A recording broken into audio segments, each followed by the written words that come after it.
What's up everyone, how are you all? Today we are back with another blazing Naruto story. What if Naruto was banished and returned after 1000 years of training council bashing? If you enjoy then please like, share and do comments. It had been 2 weeks since Naruto left Konoha with Jiraiya. They were traveling down a road in the land of fire and the next town was in sight. But then Jiraiya suddenly walked off the path and towards a nearby lake and Naruto followed.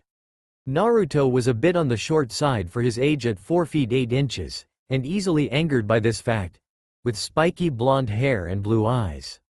He was wearing an orange tracksuit with blue shoulders, a white swirl with a tassel on the left side and a red swirl on the back, the symbol of the destroyed Uzushiogakure. He also wore a blue forehead protector of Konoha and blue standard shinobi sandals.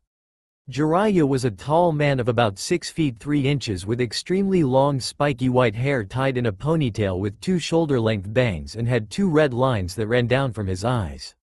He wore a green shirt kimono with matching pants over mesh armor and a red cloak with 2 yellow spots along with a black belt, handguards, traditional Geta sandals, a horned forehead protector with the kanji for oil and kept a large scroll on his back.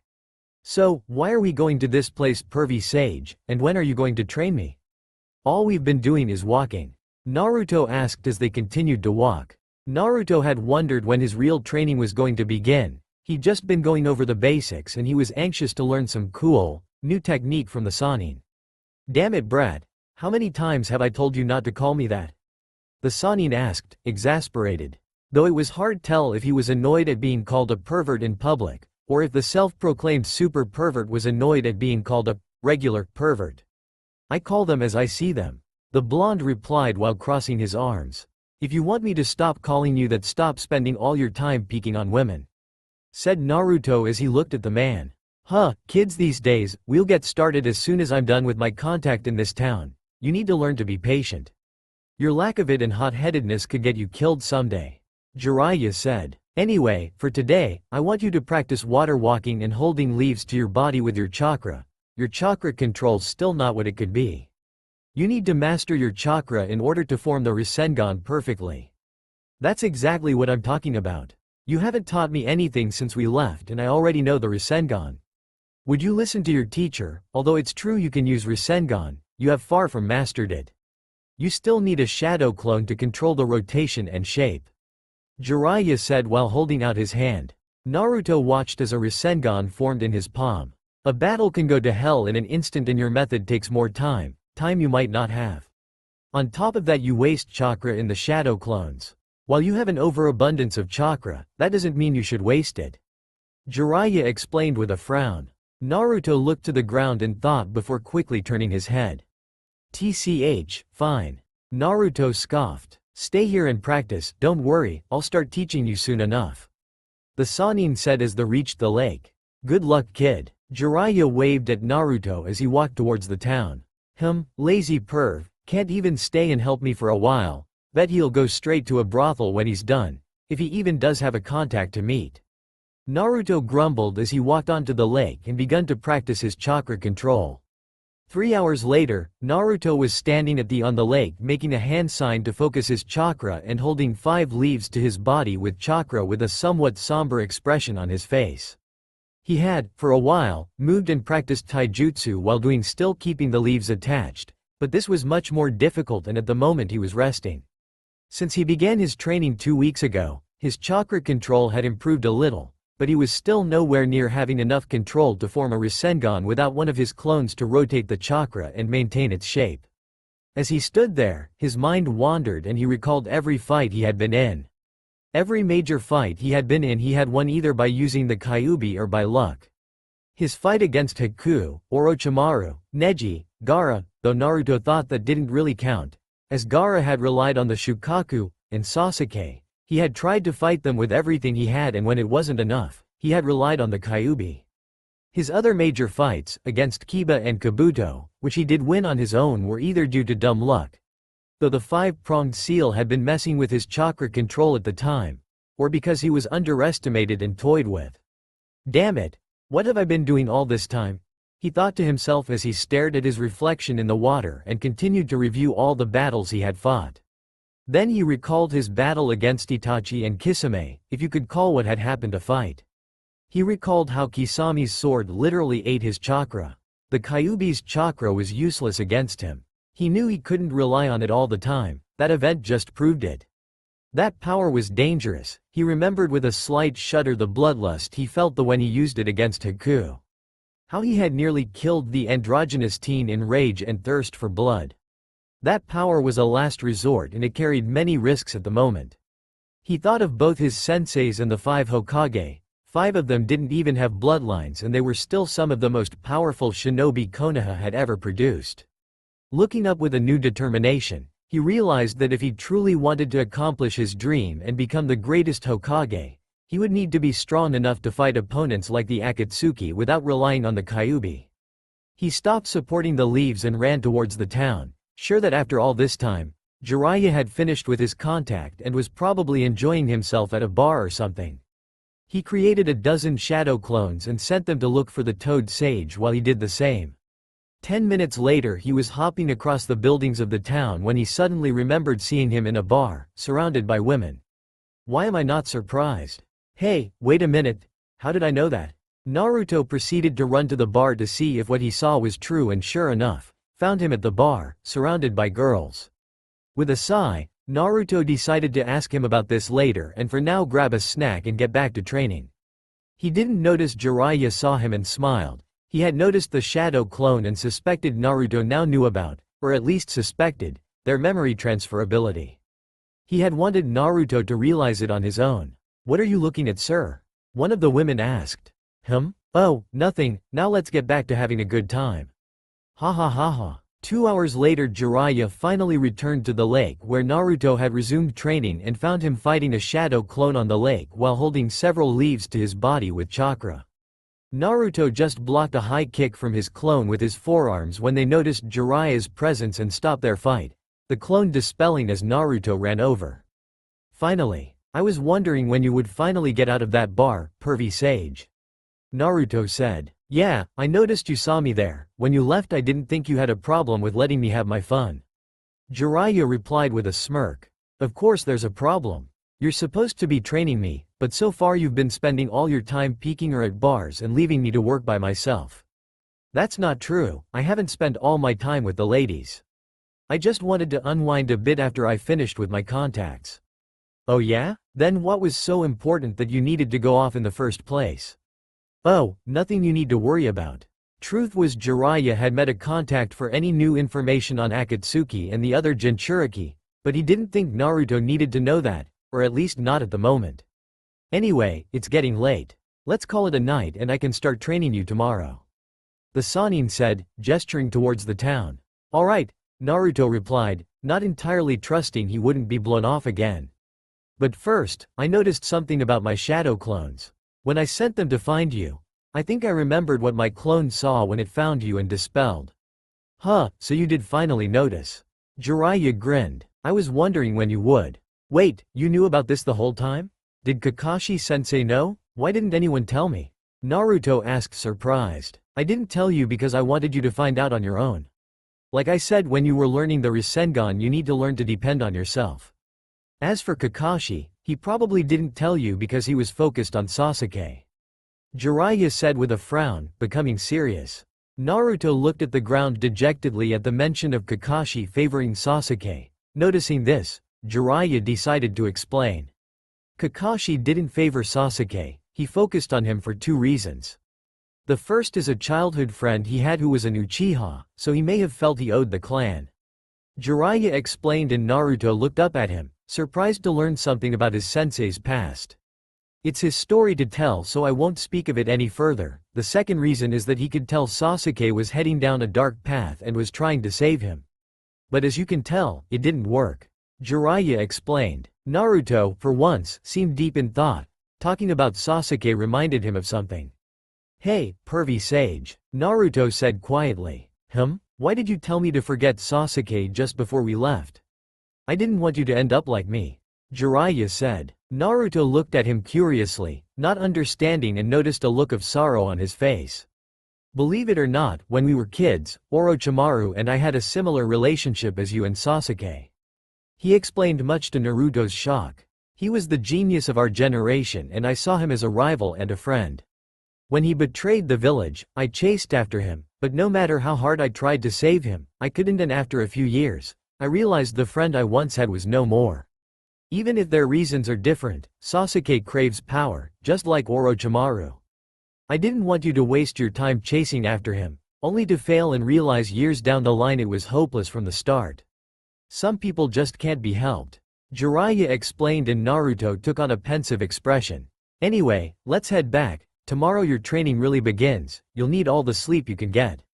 Alright, hey, pervy sage, can the shadow clone jutsu help my training? Jiraiya placed his hand on his chin. Yeah, it could. With it, you could learn the different aspects of being a shinobi quickly, but there are risks. Risks? What risks? I'll explain tomorrow, now come on. Jiraiya said as he turned towards the town and gestured for Naruto to follow him. The next day, Naruto and Jiraiya returned to the clearing. Okay Naruto, listen up. When a shadow clone dispels, everything they experience and learn is transferred to the user. Because of this, the jutsu is ideal for spying. You could send a clone to infiltrate enemy lands and all they learn will be transferred to the user. But it can also be used for training. In addition to learning, experience gained is multiplied by the number of clones used. Got all that and how it's useful for training? Well, Naruto trails off. Jiraiya sighs. We're going to have to work on that. Okay, think of it this way, if a shadow clone were to learn a new jutsu, when it dispels, the knowledge will be transferred to you and you will learn the jutsu. Any better? Yeah, I got it. With this I can learn a lot of jutsu really fast. Naruto exclaimed, exited. He, that's right. But not only that, you could also have them work on chakra control and improving your taijutsu, or learn anything they read. If you train with 10 shadow clones in one subject, you'll reach your goal in 1/10 the time. However, you'll have to increase your physical strength yourself and there are risks. Jiraiya explained. Like what, pervy sage? Mental stress is carried over too. Gaining too much experience and stress at once can cause damage to the user's mind. For that reason, let's stick to 50 clones for now. Originally, I had planned on training you with the 9 tails chakra, but let's put that off for now. For now, I want you to put 30 of those shadow clones on chakra control and I'll have one of my shadow clones help the others improve on taijutsu. Jiraiya said as he created a shadow clone and thought of how this will change his plans. Alright, Naruto cried out as he made a familiar hand sign and soon 50 clones appeared. About a minute later, they were all doing as instructed. Okay, now, what am I supposed to do? Well, I'm glad you asked, Naruto. Jiraiya said with a grin that had Naruto slightly worried. Here, put these on your wrists and ankles. Jiraiya said, reaching into his cloak and pulling out 4 sets of ordinary-looking prayer beads and gave them to him. Huh? Okay. Naruto replied with a raised eyebrow before he put them on as instructed, like this? Perfect. Sealing technique. 4 limbs weighted seal. Jiraiya cried out. Instantly the beads turned white. Wah-ah. Naruto looked at the beads before falling to the ground as the beads increased in weight exponentially. What the hell, pervy sage? What? I told you, didn't I? You have to increase your strength on your own. While the Sannin said as he gestured towards the clones as Naruto got up. Work on chakra control and taijutsu, you'll work on physical strength. You'll be using those beads to train like that Lee kid. They'll change color as you train and once they turn red, you're done. I'll supervise from over there. Yeah, that's it. Jiraiya said, pointing at a tree before walking over to it as Naruto got started exercising, grumbling once more about lazy perverts as Jiraiya sat down. Good luck, brat, it's only going to get harder from here. It's been 4 months since Jiraiya had begun to train Naruto seriously. Since then he had improved greatly. Naruto's taijutsu, which was pretty decent for a genin, was now at an average chunin's level. Naruto's chakra control had also greatly improved. He was almost at the level where he could use the Rasengan with one hand. He also learned how to dispel genjutsu and thanks to the 4 limbs weighted seal, Naruto was able to get a lot stronger and faster in just a short amount of time. Jiraiya decided to get chakra paper when they stopped off at a ninja village so he could find Naruto's affinity. In the meantime, Jiraiya taught him to manipulate earth and fire, his own elements. He had also bought Naruto some books on anatomy, herbs and poisons, chakra and theories, the villages, history and a dictionary, and had his shadow clones read and reread them until they understood and remembered them since the beginning of the second month. It took a lot to convince Naruto to do this. In some cases he had to be forced actually, but it was paying off. Naruto was gradually getting smarter, something Jiraiya was glad for. Hopefully, he wouldn't have to dumb things down for his pupil anymore. Right now, the sun was about to set and they were near the end of the day's training. Naruto's shadow clones were divided into groups of 10, training chakra control and taijutsu katas, reading the books or learning earth or fire jutsu, and he had been training this way since the second month. Though he wanted to master fire jutsu as well as his own element one day, he didn't intend to learn more than a few earth jutsu, but those he had chosen to learn were extremely useful, namely, 3 jutsu for traveling underground. Naruto had begun truly appreciate his healing abilities, because for the past few weeks Jiraiya had begun to train Naruto to plan on the fly and improve his reaction times and judgment by sparring with him, which more often than not led to Naruto being beaten into the ground. The two were currently exchanging blows. Naruto managed to catch Jiraiya's arm with his elbow, throwing the Toad Sage's punch off course and leaving him wide open, or so he thought. The blonde went for a punch to the stomach, only to receive a knee to his own stomach which knocked the breath out of him, followed by a kick to the chest that sent Naruto to the ground. "Alright Naruto, that's enough for now," Jiraiya said as Naruto began to get up. "Man, you're brutal, pervy sage," Naruto said as he got up. "What's wrong? You're the one who wanted me to train you seriously. Besides, it's paying off, isn't it?" Jiraiya said with a grin as Naruto glared at him. "Anyway, we'll be traveling for the next few days, so take it easy. Work with your clones on chakra control and hopefully, by the time we get where we're going, you'll be able to use the Rasengan with one hand," the Sannin said. "So, where are we going next anyway?" asked Naruto curiously as he looked at the Sannin. "A minor village. We need some supplies for your training and I have something to discuss with the village's council," Jiraiya said. "Now, dispel your clones so we can head back to town." "You got it," Naruto said as he made a hand sign. The 50 clones dispelled and Naruto reeled for a moment as all they had learned was transferred back to him. After sealing all the books, scrolls and weapons, they walked to the next town and found a cheap hotel because Jiraiya didn't like spending too much on rooms and went to sleep. That night as Naruto slept, he suddenly regained consciousness and found himself back in front of the Kyuubi's cage. Why am I here?" Naruto asked himself out loud. "Because I called you here," a booming voice spoke. Naruto looked up at the cage and saw the 9-tailed demon fox staring down at him. "Boy, it's time we talked," Kyuubi said as Naruto frowned in confusion. "What would you want to talk to me about, you stupid fox? In case you forgot, last time I was here you said you wanted to eat me. And besides, all you're gonna do is say the same old thing like always," Naruto said as he looked at the Kyuubi. "You should be more respectful, boy.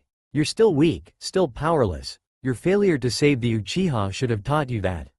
Naruto's eyes narrowed as he prepared to refute that. "Then again, considering your recent development, perhaps you have." Naruto seemed slightly surprised. "I suppose I should be thankful you're stronger than you were before." Naruto glared at the fox. 4 months ago, he wouldn't have recognized that backhanded compliment for the insult it was. "I see you're smarter than you were too. Did you call me here just to insult me?" "No, I called you here to offer you my aid, my power." "TCH. Like I'm going to fall for that," Naruto said, turning his back to the fox. "It seems you have wised up since we last talked, but I'm not trying to deceive you," Kyuubi said, lowering his head to look more closely at the blonde as Naruto turned to the Kyuubi. "Make no mistake, I despise the idea of this and would like nothing more than to kill you, but I am willing to lend you my aid. You don't do anything for free. So what do you want in return?" Naruto asked. "Smart boy, in return for my aid, there is someone I want you to kill. If you give me your word you will kill this person, I will help you control my power, so long as you do not squander it," Kyuubi told the Jinchuriki, who looked at him curiously. "Why would you need my help? Why not just try to break out and do it yourself, and why now?" Naruto asked and Kyuubi's massive eyes narrowed. "I will tell you more of him later and my reasons for wanting him dead if you earn my respect. There are reasons I can't simply kill him myself, even if I escaped this accursed cage, and I didn't make this offer before because you were helpless." I didn't believe you had the potential to kill him, even with my power, but things are different now. Kyuubi said. The way he spoke, his loathing of the situation was almost palpable. Naruto looked into Kyuubi's eye for a moment before turning and walking away. Anyway, it doesn't matter, I'm not gonna kill someone just to get stronger, come back with a better offer. The Kyuubi stood up as his container walked away. Boy, what if I told you that this person I want dead is most likely the leader of the Akatsuki and is responsible for the deaths of your parents? Kyuubi said as Naruto froze, eyes wide. A moment later he turned back to the Kyuubi. What did you say? Naruto asked, barely above a whisper. Kyuubi chuckled as he looked at his container. That got your attention, I see. The Kyuubi grinned, sensing the negative emotions, mostly rage in the boy before him. Naruto had never been told anything about his parents and now, the first thing he hears about them is that their killer was still alive. Who is he? Naruto asked. He is someone from my past, one whom I hold unfathomable hatred for, and he is the reason why I was sealed inside you. That is all I will tell you for now. I will tell you more if you earn my respect and prove yourself worthy of this offer. Listen to me, do you believe you can threaten me, whelp? Don't make me laugh. That pathetic sage you call a teacher likely knows something. You may even be able to figure out most of the truth from what he knows. He did know your parents after all. Naruto's eyes bulged and the Kyuubi's grin widened. Ah, that's right, he didn't tell you, did he? The fox chuckled. You will get no more on that subject from me now. So boy, do you accept my deal or not? Naruto looked deep in thought, various emotions visible on his face. Before glaring at the Kyuubi, fine, but I'll be watching you, fox. Don't think I'll just let you do as you wish. You would be a fool to trust me completely, boy. Now leave. Come back when you're ready to begin training with my power. Kyuubi replied and Naruto closed his eyes before fading from his mindscape. Kyuubi rested his head on his arms, proceeded to return to his slumber. The Kyuubi truly hated the idea of helping Naruto, but he had little choice. He had no defense against the Sharingan's ability to control him. Freedom would mean nothing so long as Madara was alive. Besides, even if the boy somehow managed to gain full control of his power, although he didn't like it, the Kyuubi could be patient. No human lived forever, but the Kyuubi, he had all of eternity. He would be free one day, and if this paid off, in the best case when that day came, the cursed clan Uchiha would no longer be an issue. That morning, Naruto woke up and immediately a scowl appeared on his face. Was Kyuubi telling the truth? Why wouldn't he tell me? Does Grandma Tsunade know? Or Kakashi-sensei? And if they do, why didn't they tell me who they were? Naruto asked himself before getting up. Determined to get answers, he found Jiraiya sitting down in the cafeteria of the hotel. A room with long wooden tables and benches. No one was in the room with them. Hey kid, what's with that look? Wake up on the wrong side of the bed or what? Jiraiya asked, noticing Naruto's foul mood. Jiraiya? Naruto said quietly and the old pervert frowned, wondering what could put the normally happy and energetic boy so angry with him that he would use his name. Last night, I had a talk with the Kyuubi. What? Jiraiya exclaimed. Listen, Naruto said. He wanted to make a deal with me, to help me use his power. And you trust him? Jiraiya asked, shocked the boy would make such a stupid mistake as trust the fox. Of course not, but that's not important right now. Naruto yelled. What the hell do you mean, brat? Of course it's important. Jiraiya yelled back, trying to get the boy to listen to him. Not to me right now, what I care about is that he told me you knew my parents. Naruto roared at the sage and Jiraiya's eyes widened before he took on a serious expression. So that's it. He was telling the truth. Why wouldn't you tell me? And who else knew? Calm down, Naruto, Jiraiya said firmly and with a glare that said Naruto better listen. Naruto's eyes narrowed and he sat down. You weren't told because it was feared it would go to your head or that you would tell someone. As a Jinchuriki, you would get enough attention from enemies as it was without knowledge of your parents adding to it. I had planned to tell you as soon as you mastered your father's jutsu. Jiraiya explained. My father's jutsu? Naruto asked, calming now that he was getting answers. Yes, the Rasengan. What? But you told me, that means. That's right, your mother was Kushina Uzumaki and she was from the destroyed Uzushiogakure, and your father was Minato Namikaze, the fourth Hokage. Jiraiya explained to a stunned Naruto as he finally heard his parents' names. The fourth was Naruto said in disbelief, countless emotions running through him and tears began to form in his eyes. He had always wondered who his parents were, always feared that they abandoned him for containing the Kyuubi, and now he finds out it was his own father who sealed it into him. Why? Why would he seal the fucking nine-tailed fox into his own son? Did he have any idea what I would go through? Did he even care? Naruto shouted as the tears streamed down his face. Naruto. Jiraiya slammed his fist on the table, enraged at Naruto's words. Don't let me ever hear you say something like that again, Jiraiya said with a scowl. I had never seen Minato happier than the day he found out he was going to be a father. He loved you very much, I have no doubt about that. I wasn't there, so I don't know what exactly happened that night, but let me ask you, could you ask someone to sacrifice their child when you aren't willing to do the same? Naruto looked at the table, eyes downcast and unwilling to make eye contact with the sage after his outburst. When he thought of what he knew about the fourth, he realized he was a man willing to make any personal sacrifice for the greater good. After giving him a few moments to think on it, Jiraiya spoke again. I'm sorry I kept this from you, Naruto, and I swear I'll make it up to you. I'll tell you everything about them, but tell me, what else did the Kyuubi talk about? You know how dangerous and persuasive he can be. Naruto paused for a moment before looking up at the hermit, responding. He told me he wanted me to kill someone in exchange for his power. Jiraiya's eyes widened. He said whoever it is was probably the leader of Akatsuki and responsible for my parents' deaths, but I thought the fourth. My dad died sealing the Kyuubi. Naruto said quietly, and Jiraiya leaned back and cupped his chin. He did. Actually, both of your parents died fighting the Kyuubi. But something never did quite add up about the whole thing.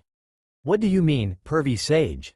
Naruto asked. Jiraiya briefly looked glad to hear the blonde use his nickname again, even if he didn't like it before turning serious again. Well, I was going to wait and tell you once we started talking about what your parents were like, but your mother was the previous container of the nine-tailed demon fox. Naruto's eyes widened and his jaw dropped slightly at the revelation. There is a moment when a female Jinchuriki's seal weakens. When the Jinchuriki gives birth. A pregnancy in a Jinchuriki lasts 10 months because the chakra that normally nurtures the child is divided between it and the seal. And when she gives birth, so much chakra is directed to the child that the seal weakens, to the point that the biju can break free, unless a seal master is present to constantly maintain it and repair it afterwards. The seal must have broken, freeing the Kyuubi. Your mother's clan, the Uzumaki, were renowned for two things. They were the greatest known seal masters to ever live, and their longevity. It was the life force from that longevity allowed Kushina to survive the Kyuubi's escape, but the damage was killing her. She likely wouldn't have survived the night. She used the last of her strength to hold down the Kyuubi while your father sealed it. But Dad was supposed to be one of the greatest seal masters of all time. How could he have let that happen? Naruto said with a slight scowl, beginning to work out the truth from all information they had gathered. Exactly, and that is what doesn't add up. I know your father was there when you were born and he would never have let that happen. So then, this guy the Kyuubi wants me to kill, Naruto said, growling slightly, almost angry enough to channel the Kyuubi's chakra as he began to work out what situation. Jiraiya looked up with a slight glare at the prospect himself having come to the same conclusion as his apprentice. That's right, Naruto. Whoever this guy is, he must have attacked your parents when you were born, using you and Kushina's weakened state to his advantage. He separated Minato from Kushina and broke the seal, freeing the Kyuubi to attack Konoha. Jiraiya said before adopting a thoughtful expression. But all this doesn't explain why the Kyuubi couldn't just kill this guy himself, or why he hates him so much. You have any ideas, pervy sage? Just one. Did the Kyuubi say anything else about him? Just that it's someone from his past who he hates more than anything else. Jiraiya hums and thought, well, there is only one person I can think of, who could get through all the precautions and defenses that would have been used that night and been able to do such a thing. Who? The person I'm thinking of should have been dead since the days of the first Hokage. I'll look into this, but I doubt I'll be able to find anything. But I will say this, if it's him and he is the one behind the Akatsuki, then they are far more dangerous than we could have imagined. Jiraiya said grimly. Anyway, the Kyuubi will eventually tell you anyway, right? Naruto nodded. They sat in silence for a moment thinking of everything they learned. Jiraiya lamented over not being there for his student when he needed him. He likely wouldn't have been a match the attacker if it was who he thought it was, but with him and Minato together, that night may have turned out differently. Pervy sage? Naruto said quietly.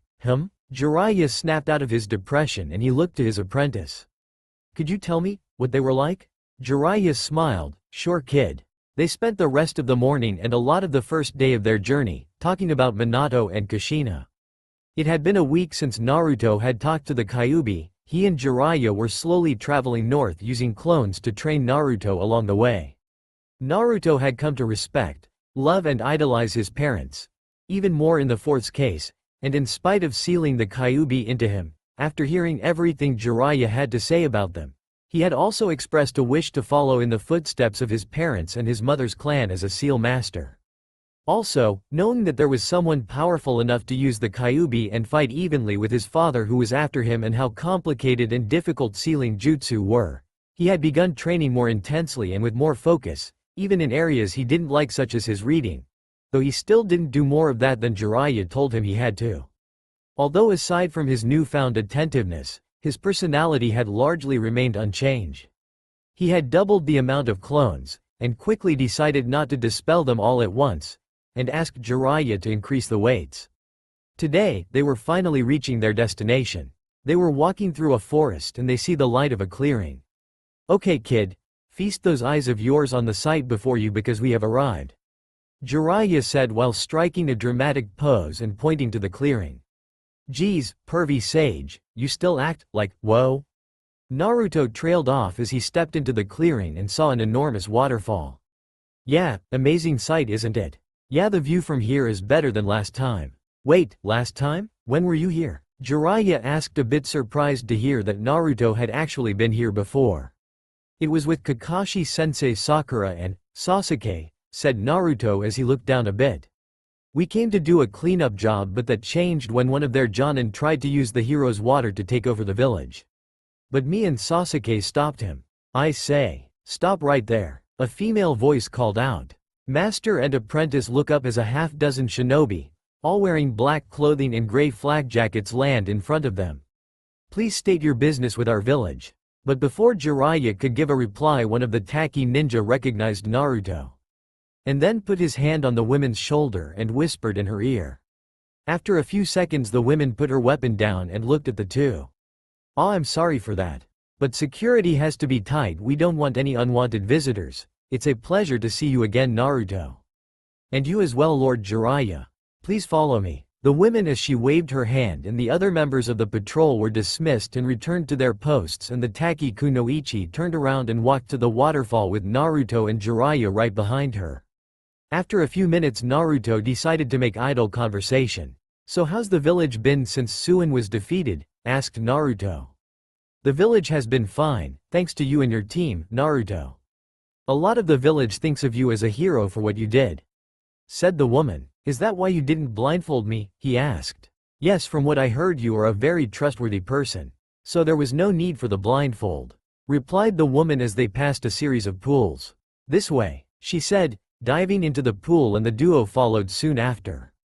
After several minutes the three emerged in the village, a beautiful village built around a lake, the lake having an island with a gargantuan tree, the leaves of said tree covering the entire village from above, rays of sunlight visibly shining through the leaves.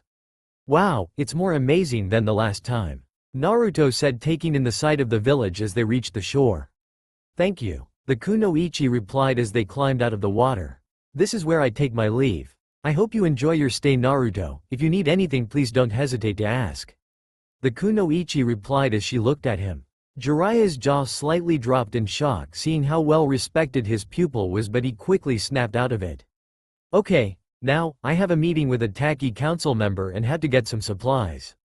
In the meantime, take a break and enjoy yourself, okay? Once I get back, we'll train here for a while, then we'll move on. Have fun, maybe find yourself a girl to have some fun with. Jiraiya said, as he and the Kunoichi walked towards a bridge leading to the island with the tree. Naruto scoffed, that's something you would do, pervy sage. Before looking around. Now where should I go? Before stomach rumbled and he put a hand to it. Ah, I know, I'll find a ramen shop. With that, he raced off in search of the nearest shop selling his favorite meal. Jiraiya walked with his escort across the bridge to a 4-story building at the base of the tree that was far more elaborate than any other building in the village, the home of the village leader and meeting place of the council. They entered the building and walked to the second floor and to a room. "We've arrived, Lord Shibuki will see you now," said the kunoichi as she took her leave. Jiraiya walked into the room and met Shibuki, the leader of Takigakure. A young man with black eyes and long, dark brown hair going just behind his neck, he wore gray pants and a green shirt. "Ah, you're here. It's a pleasure to meet you, Master Jiraiya," the village leader said. "Nice to meet you too, Shibuki. It's nice to see someone so young take his position seriously." Jiraiya smirked and Shibuki chuckled and rubbed the back of his head at the compliment. "Well, I have to live up to my father's legacy," said Shibuki. His father had been a hero who gave his life for the village. Drinking the hero's water to gain the strength necessary to protect the village, knowing the cost. "Anyway, let's get down to business. What is it you wish to tell me?" "Well, according to my spy network, Taki is the only minor village with a Jinchuriki," Jiraiya said, and Shibuki stiffened before narrowing his eyes. "Yes, what of it? Tell me, what do you know about an organization called Akatsuki?" After 10 minutes of searching, Naruto had gotten tired of trying to find the ramen stand and soon asked for directions. After only a few minutes he had found a ramen stand and was currently on his 5th bowl. "I have to say, this is a really nice place, the village I mean. I can see why you keep it hidden," Naruto said to the shop owner, a man in his early 30s. "Thanks kid, most write us off because we're just a minor village and get out and stay out. I've told you before you're driving the customers away." They suddenly heard someone yell from a nearby restaurant. Naruto and the shop owner snapped up at the disturbance to see a girl wearing white with green hair run by the shop and out of sight. "What was that all about?" Naruto asked as he turned to the shop owner. When he did, he noticed a look he knew all too well. It was the same look everyone in his village had given to him throughout his childhood. A look of hatred, directed at the girl who had just ran by. His gaze lingered where she had been before he turned back to Naruto. "Oh, nothing. That girl's a kunoichi, but she's trouble. She was probably trying to steal something," he said, not willing to reveal one of the village's secrets to an outsider. Naruto could tell the man was lying. He didn't know why she was treated this way, but she had apparently lived through the same hell he had. Worse possibly, the old man, the 3rd Hokage, had protected him throughout his childhood. Considering what he just saw, she likely didn't have such protection from whatever caused her problems. It didn't take him a moment to make a decision. "Hey, old man, can I get 2 orders to go?" The young kunoichi ran through across the village, eventually finding herself at the giant tree at its core. The green-haired genin had just been trying to get a decent meal from one of the stores that had, until now, allowed her to buy from it, but apparently, people didn't want to buy from a shop that let the demon buy things. Of course they would choose their business over helping her. There were few in the village that didn't see her as the Nanabi, and those who didn't were in no position to help her. The 14-year-old girl's life had been hell, and what little kindness she had been shown was disappearing over the years. She was starting to become cynical about the world in general. "Hey!" A voice she didn't recognize called out. She turned to see a yellow-haired boy with whisker marks standing on the side of the tree with his chakra. Naruto looked down at the kunoichi as he got a good look at the girl. She had spiky mint green hair, tanned skin, and wore a short white shirt that showed her midriff with a white miniskirt with bandages on her legs and under her shirt and white armlets, her forehead protector tied around her right arm, and white shinobi sandals, reminding him of Ino Yamanaka, who wore almost the same thing but purple in color. What Naruto focused on, however, were her eyes, first on the fact that they were orange, his favorite color, and then on the fact that they held a look similar to the one his own eyes used to carry, a sad and lonely look. They also had a hint of distrust, showing she had likely been betrayed more than a few times before they hardened. She looked at the boy before her, noting his forehead protector. "What do you want?" she said, scanning him for any signs of hostility or deceit. "Hi, my name is Naruto Uzumaki, and I saw what happened and thought maybe you'd like some of this," Naruto said, holding up a cup of ramen. The kunoichi raised a brow. "Naruto Uzumaki? You're the hero of our village. What is someone like you doing talking to me?" said the kunoichi as she looked down and saw the cup of ramen in his hands. "Why would you give me this?" "Well, like I said, I saw what happened and I don't think you should be treated like that, so I thought you might like some company. The kunoichi looked at the boy, debating whether or not to trust him. She decided to give it a shot, seeing as she was hungry and he was from another village and didn't know what she was, and it might be nice to be treated normally, even if for a little while. Fine, she said, taking the cup. She did like ramen, even if it wasn't her favorite meal. She and Naruto ate together under the tree in silence before Naruto spoke up. So, you never told me your name, he said, trying to get the girl to open up. It's Fu, just Fu, said the green-haired girl, and they were silent for a few more moments.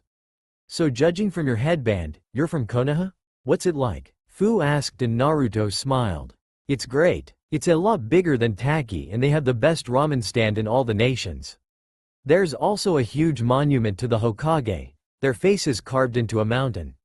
That's so? Yeah, and one day, I'll have my face on the monument. You want to be Hokage? Why? Fu asked and was surprised when Naruto briefly looked sad, the same look she often saw in her own reflection.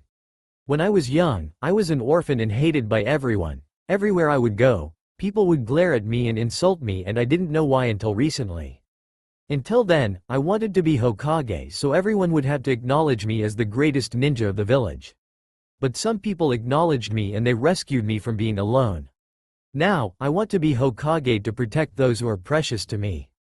Naruto said. Fu looked at the ground, surprised and depressed at how similar his past was to her own.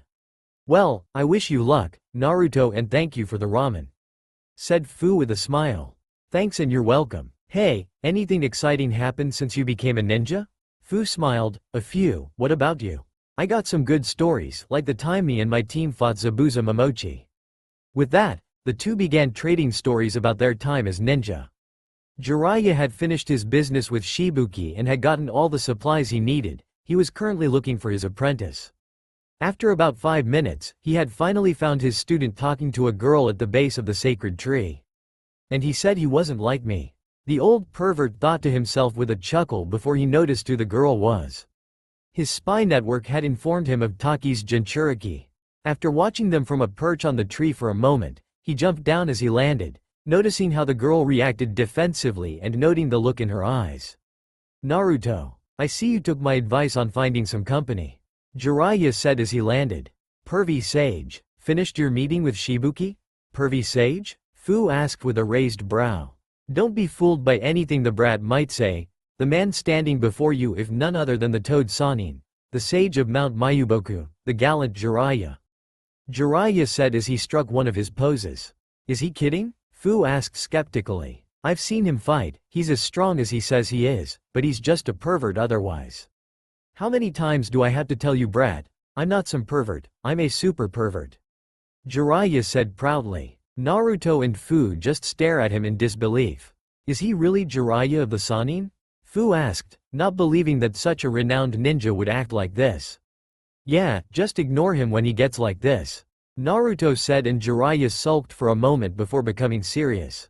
Ahem, anyway, I finished my business and got the chakra paper we needed, so we can start training. Okay, hey, pervy sage, can Fu join us? Naruto asked, much to Fu's shock. Huh? Sure kid, if she wants to, I don't see why not, Jiraiya replied. Well, how about it? Naruto asked. Sure, I would be happy to train under Jiraiya of the Sannin and my team won't care, Fu replied. Okay, good thing they sell these cards in groups, Jiraiya said as he pulled out the small sheets of paper. Have you used these before? Jiraiya asked Fu, receiving a shake of her head in response. Okay, listen up, this paper reacts to your chakra. If you have a lightning nature affinity, then the paper will crumble, wind and it'll split in half, fire and it will burn, water it will get wet, and earth and it will turn to dust, Jiraiya said before he handed Naruto and Fu each a card. They channeled their chakra into the cards and Naruto's split in half. Fu's, on the other hand, crumbled before getting wet. Naruto, you have the wind affinity, whereas you, Fu, seem to have been born with both water and lightning. Now, we can begin training you in nature transformation. Great, can we get started, Ero-sensei? Fu said with a smirk. Damn it, brat, look what you did, Jiraiya wailed, and Naruto and Fu shared a laugh while Jiraiya grumbled how brats today showed not respect for their elders. A few moments later and Naruto was making a familiar cross-shaped hand sign. Hold on Naruto, Jiraiya said. What is it? Since your friend is joining us, maybe you should go easy and cut your clones back down to 50, until we leave anyway. Okay, good, now listen closely. Wind is the rarest of the 5 basic chakra natures. They can deal in blunt force or precise cutting and piercing attacks and is best suited for short and mid-range combat. To manipulate wind, you must imagine splitting your chakra in 2, make those pieces as thin and sharp as possible and compress them together. While manipulating your chakra like this, use your chakra to split a leaf into 2 halves. Piece of cake, shadow clone jutsu. Naruto shouted as he created 50 shadow clones. Wow, you must have some large reserves to create this many just for training. Wait, what are they doing? Fu said. She was sure she could do something similar, since Jinchuriki all have large reserves, but was surprised when 5 of the clones get books from scrolls and began reading while the rest gathered leaves from the tree. Shadow clones have a special ability. They transfer all the experience they gain to the user when they dispel. So with 1 shadow clone you train twice as fast, with 50. Naruto trailed off. Wow, that's incredible. You'll be able to learn new jutsu in no time like this. Fu said in awe, imagining how quickly one could learn with such an ability. Yeah, pretty amazing huh? I wish I had known about this earlier. There are some drawbacks though. Naruto said. Like what? Fu asked. Well, most couldn't do this. Takes too much chakra to create this many clones, let alone use them for long enough to actually learn anything. Plus, you get their stress too, and learning too much at once can give you a headache. I'd imagine so. Okay, you two, I'd like you two to spar while your clones get the basics of wind manipulation. Jiraiya said. I'm up for it. What about you Naruto? I'd like to see what the future Hokage can do. Fu said. Sure, a spar sounds like fun. Naruto replied. Alright, no clones okay you two? Okay, ready Fu? Naruto said as they got in position in the field and Jiraiya sat on one of the roots of the tree. Yeah, let's go, Fu said before held her and forward. Hidden waterfall style. Water slicing blade. Fu said and suddenly, a blade of water formed in her hand and she rushed forward. Naruto drew a kunai and blocked a downward slash, kicking off an exchange of blows before Naruto suddenly jumped high, doing a backflip in midair before he threw his kunai and ran through hand signs. Fu dodged the kunai and looked up just in time for Naruto to finish his hand signs. Fire style. Phoenix flower jutsu. Naruto yelled before breathing out several small fireballs. Fu dodged 3 before rushing forward and cutting through a 4th with her water blade. She was halfway to the boulder on which Naruto was going to land when he touched down and said boulder broke apart into a cloud of dust which revealed a hole in the ground when it cleared. He's underground, he could appear anywhere. Fu thought before she closed her eyes to concentrate. Much to Jiraiya's surprise, insects begin to crawl out from her back and cover the ground. Naruto popped out of the ground behind her and was covered with them. With the insects having shocked him and sent his attack off course, Fu punched him in the stomach, only for him to be replaced with a log. She heard a splash and found Naruto had jumped into the lake to escape the chakra-draining bugs.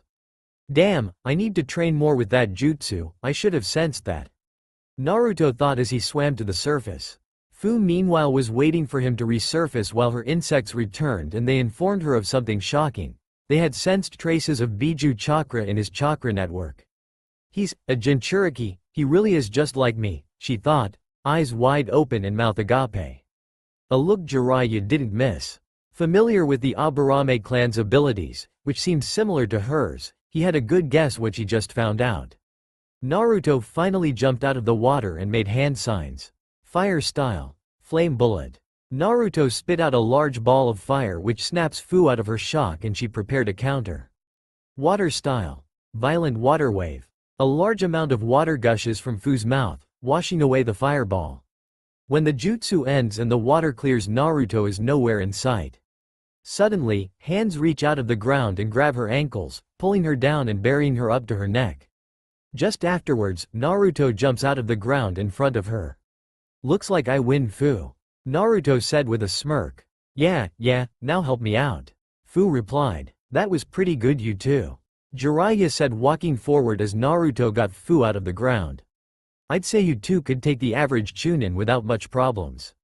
Now, Naruto, join your clones on learning wind manipulation. Fu, since you've obviously got water down already, I'll help you start on lightning.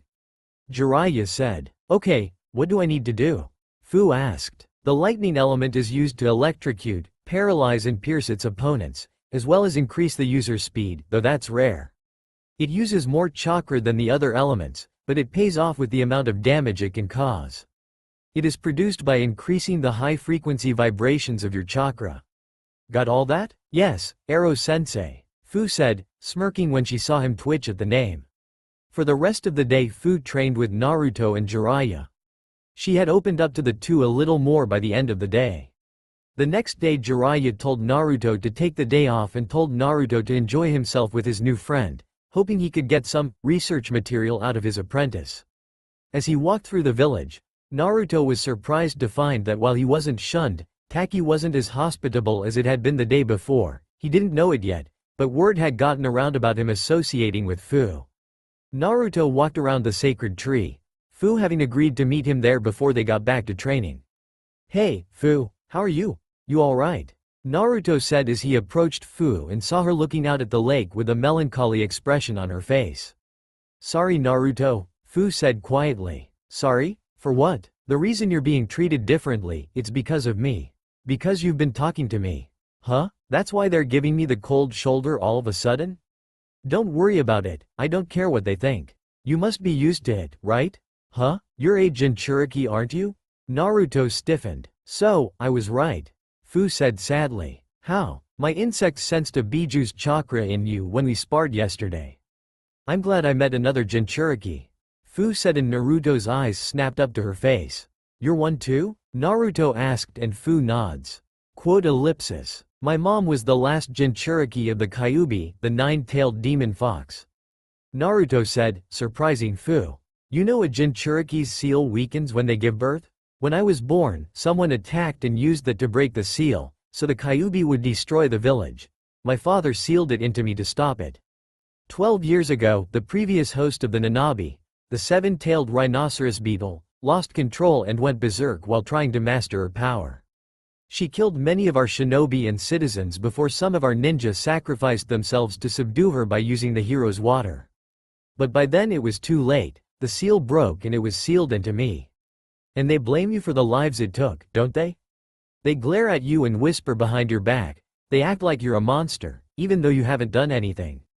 You feel like you're completely alone. Naruto said, having faced the same treatment in Konoha. We're all treated the same, aren't we? Fu asked with a sad smile, able to tell Naruto was speaking from experience. Is there anyone who accepts you? No, Naruto. I'm not as lucky as you. There isn't anyone here who thinks of me as a person. If there is, they don't do anything to help. There are some who tolerate me, but that's it. I would leave this place if I could, but they would just drag me back. You don't have any friends? No one? Fu shakes her head. Well, you can count on me, Fu. I'll be here for you. I'll help you whenever I can and I never go back on my word. Naruto said with a toothy grin. Fu looks up at him and smiles warmly, a tear in her eye as she finally had someone who knew what she'd been through. Thank you, Fu said. Later that day the village council was meeting. Shibuki had just revealed everything he had learned from Jiraiya the previous day to the council members. They had been shocked that there was an organization hunting the Biju, especially when they heard the names of the two known members and one former member. Who in the ninja world hadn't heard of Itachi Uchiha and Orochimaru?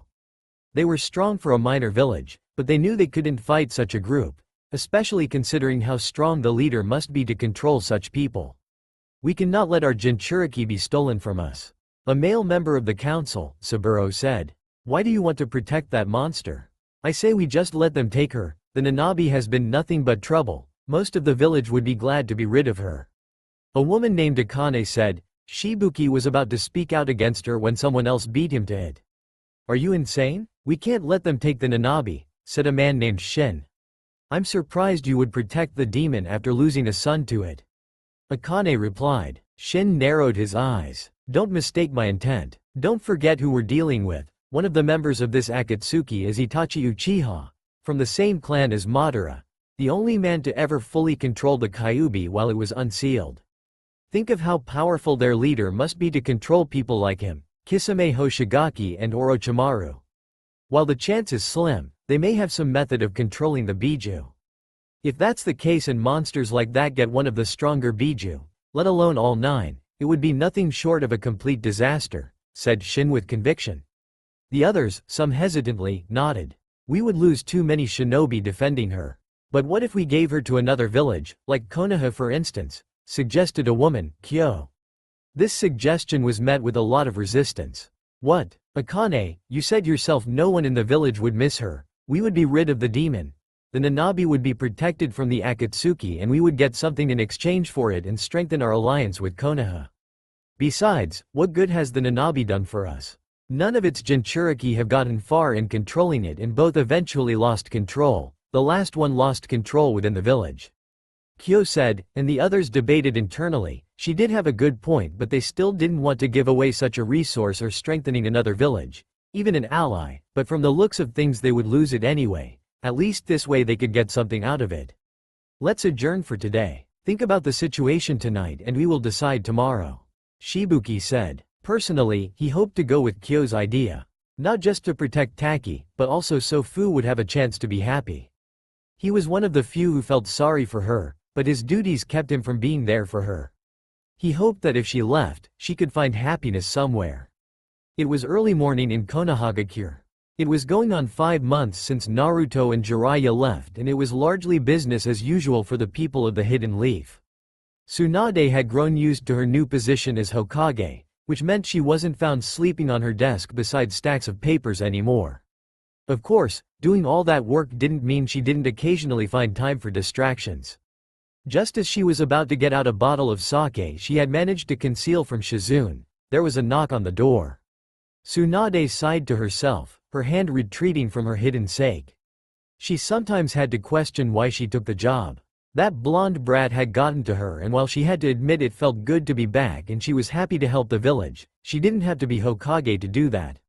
Speaking of him, it was kind of dull without him around, less of a headache but still.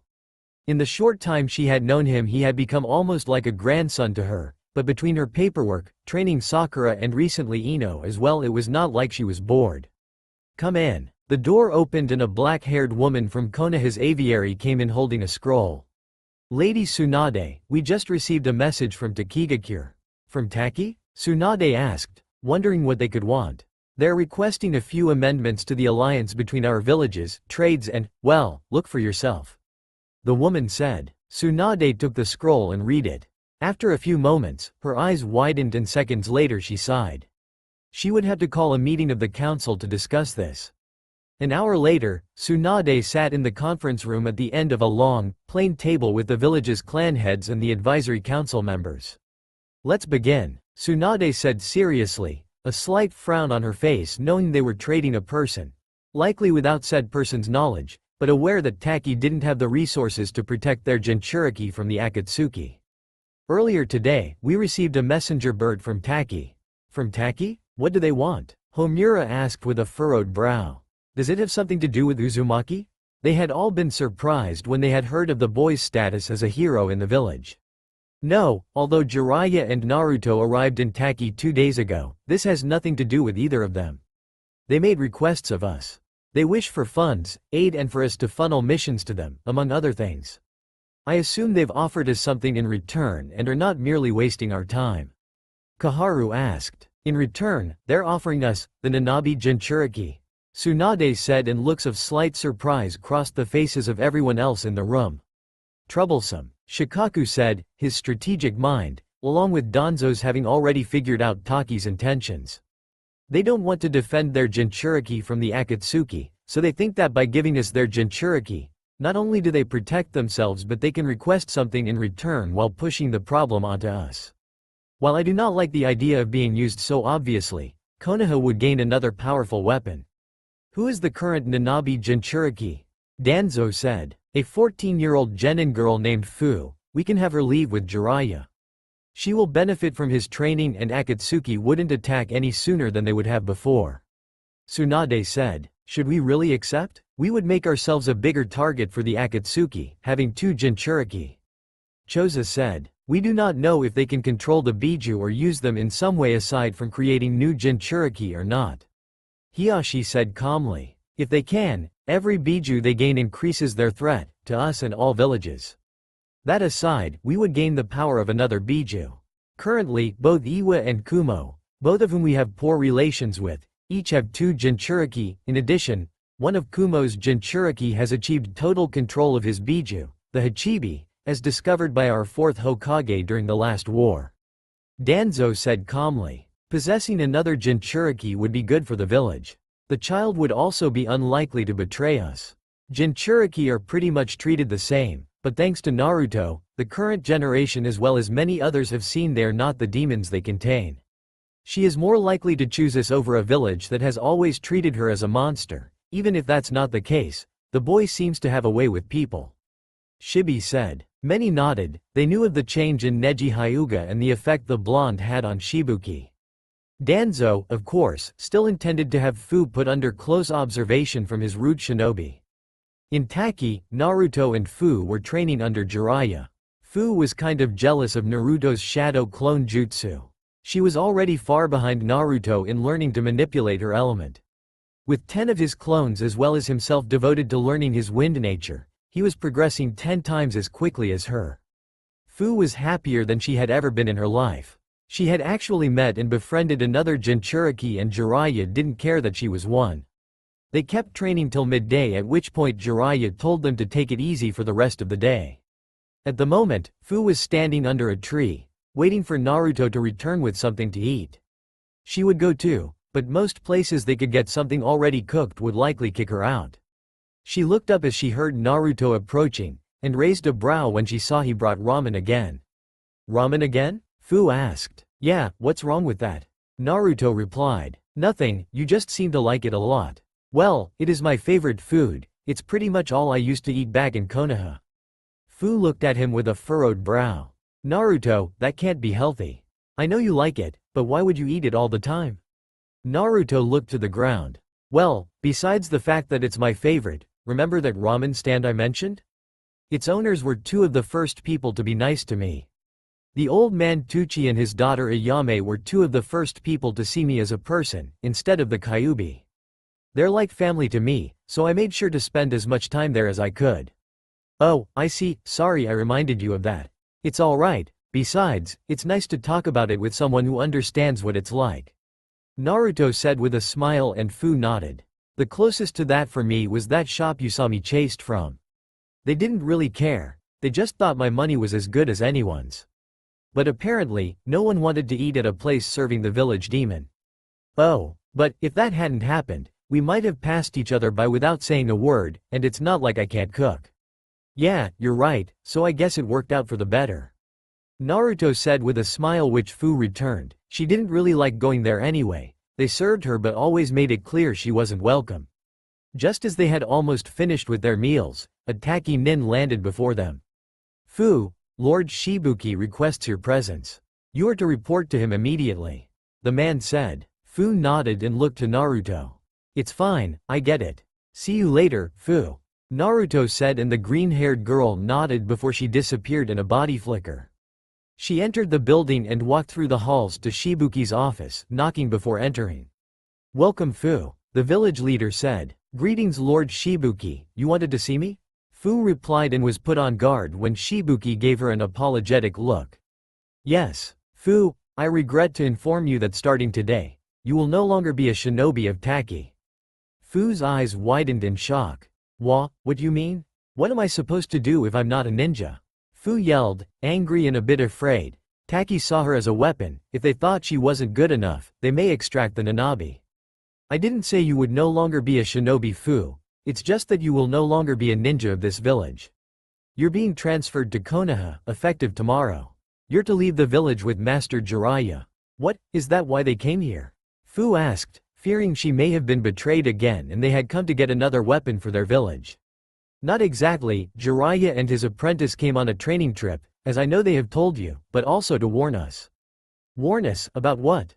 Fu asked, wondering what it could be to cause them to simply give her away. There's an organization called the Akatsuki, we have heard a little of them. They're an organization that works in groups of 2 and every member is an S-class missing nin, including Itachi Uchiha, Kisame Hoshigaki, and formerly, Orochimaru of the Sannin. Shibuki explained, much to Fu's shock. She recognized those names.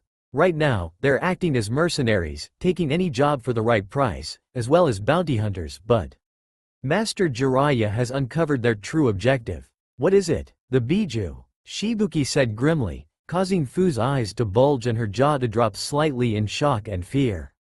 They were coming after the Biju and by extension the Jinchuriki. Then a look of realization appeared on her face before her eyes narrowed. So, the council decided to get rid of me so they wouldn't be a target. I'm surprised they didn't just give me up to them. I would never have allowed that, but I won't lie to you, the idea did come up. Fu looked to the ground, eyes shut and trembling with rage. Her village was just going to abandon her and kick her out? Even if she hated the place, it was her home. Some part of her had wanted to prove them wrong and show them she wasn't the monster they thought she was. That and the thought that they had actually considered letting the Akatsuki take her to save their own skins. For what it's worth, I was for the idea for you to go to Konoha, but not to protect the village, though that's part of it. Shibuki said, and Fu looked up at him. Fu, you know as well as I do most of the village will never accept you, and I've been watching you since Jiraiya and his apprentice arrived. Don't deny that the time you've spent with those two has been the happiest you've ever been. Fu's anger subsided and a melancholy look played across her face. Fu, take this chance to find people who accept you. Find a place where you won't be an outcast, where you can find the happiness you deserve. I have faith in you and wish you luck. Thank you, Lord Shibuki, Fu said as Shibuki held a scroll to her. You don't have to call me that anymore. Here, take this message to Master Jiraiya. It will explain everything. Goodbye, Fu. I'm sorry I couldn't help you more. Fu nodded and quietly walked out. That night, Fu walked to the hotel she knew Naruto and Jiraiya were staying at and walked to their room and knocked on the door. Naruto answered. Oh hey, Fu, what's wrong? Fu began to sob and hug Naruto. Much to his and Jiraiya's surprise, Naruto held her until she calmed down and she gave the scroll to Jiraiya. He read it and scowled slightly. Huh, didn't see that coming. Jiraiya said. What is it, pervy sage? Well, apparently, Taki decided that they would rather give food to Konoha than try to defend her from the Akatsuki. What? Fu, you're telling me these bastards are just going to abandon you? Naruto yelled. Fu, who was sitting on the floor, just hugged her legs to her chest. Where's the village council? I'm going to give them a piece of my mind. Naruto, Fu said, and the blonde calmed a bit. It's okay, I'm fine. I told you I'd like nothing more than to leave, and it could be worse. Shibuki said they even considered just letting them take me. They what? Naruto, Jiraiya said. Just calm down, nothing can be done about it now. I was planning to wait a few more days, but let's head out in the morning. Yeah, I can't wait to get out of this place. Naruto growled. Fu just nodded. She really couldn't wait to put this place behind her forever. There was little she would miss about the village. Can I stay here tonight? Fu asked. Sure, got your own sleeping bag? Jiraiya asked, and Fu nodded. They all got ready for bed, just before they all lay down. Fu looked at Naruto, whose sleeping bag was next to hers. Naruto? Huh? We're friends, aren't we? Naruto looked surprised before he smiled. Why are you even asking? Of course we are. Fu smiled back at him. Thank you, I didn't think I'd ever have a real friend. Fu said. The next morning, Fu had sealed all her belongings into a scroll and left the village with Jiraiya and Naruto. After they stepped out of the waterfall, she looked back at the waterfall that marked the entrance to what had been her home, and after a moment, she removed her forehead protector from her arm and threw it into the water. I'll show them. I'll become one of the most powerful ninja the elemental nations have ever seen. I'll show them what they threw away. Fu thought, realizing a moment later that that was similar to Naruto's initial reason for wanting to be Hokage, acknowledgement, and realized how much these two, the first to accept and help her besides Shibuki, had come to mean to her in such a short amount of time. And I'll use that power to protect everyone who accepts me. Hey, Fu, Naruto said, snapping Fu out of her thoughts. What? I just realized since you're going to be a Konoha ninja, there's nothing stopping me from teaching you the Shadow Clone Jutsu. Naruto said, and Fu's eyes widened. That's true, and with it you'll be able to train as quickly as Naruto. You'll need it with the Akatsuki after you, and with both of you, Konoha will likely be a bigger target to them. Naruto, you teach her to use the Shadow Clone Jutsu while we travel. Jiraiya said. Where are we going, Jiraiya-sensei? Fu asked. What? No, Arrow-sensei, anymore? So, you've finally seen that I'm a man worthy of the utmost respect. Jiraiya said with a grin. No, I just noticed it's not bothering you as much anymore. Jiraiya twitched and Fu adopted a thoughtful expression. But if you want me to call you that. No, that's alright. No, I think I will keep calling you Arrow-sensei on second thought. Think of it as a term of endearment. Fu said with a smirk. Jiraiya grumbled about disrespectful brats and Naruto and Fu shared a laugh at his expense. Anyway, where are we going? The land of rivers. I know a place that's perfect for what I have in mind. Doesn't hurt that the country also has some lively towns and a minor ninja village, among other things. A week later, Naruto, Jiraiya and Fu were traveling down the road in a dark, mountainous forest near the border to the land of grass. The skies were overcast and it looked like it could start raining any moment.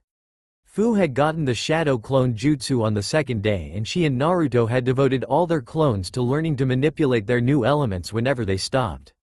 With 100 clones devoted to learning it, they had already gotten basic manipulation of their elements down. Naruto could split leaves and Fu could create a decent electric charge, but they were not yet good enough to use their elements in battle. Hey, where are we, pervy sage? This place gives me the creeps. Naruto asked, trying to mask his fear.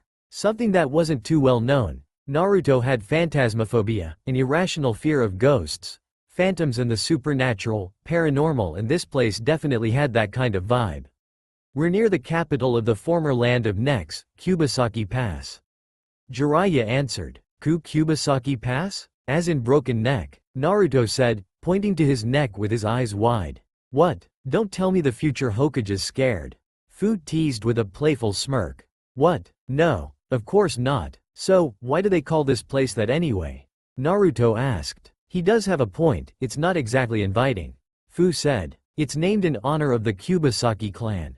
They were the feudal lords of the land of necks, until they were destroyed in a war 50 years ago. Jiraiya explained, before pausing as he felt something. He looked to the sky, his students followed his gaze just as it began to rain, quickly picking up into a downpour. Oh great, come on kids, move. He said as they began to run. As they ran down the road, a foreboding castle becomes visible from the tree line. Huh, that must be the castle of the Kubasaki clan, come on. We can stay there for the night, it should be abandoned. What, we're staying there? Why not just walk straight the next town? It's just a little rain. Naruto asked. He would never set foot into the place by his own free will, even if it meant staying out in the rain all night.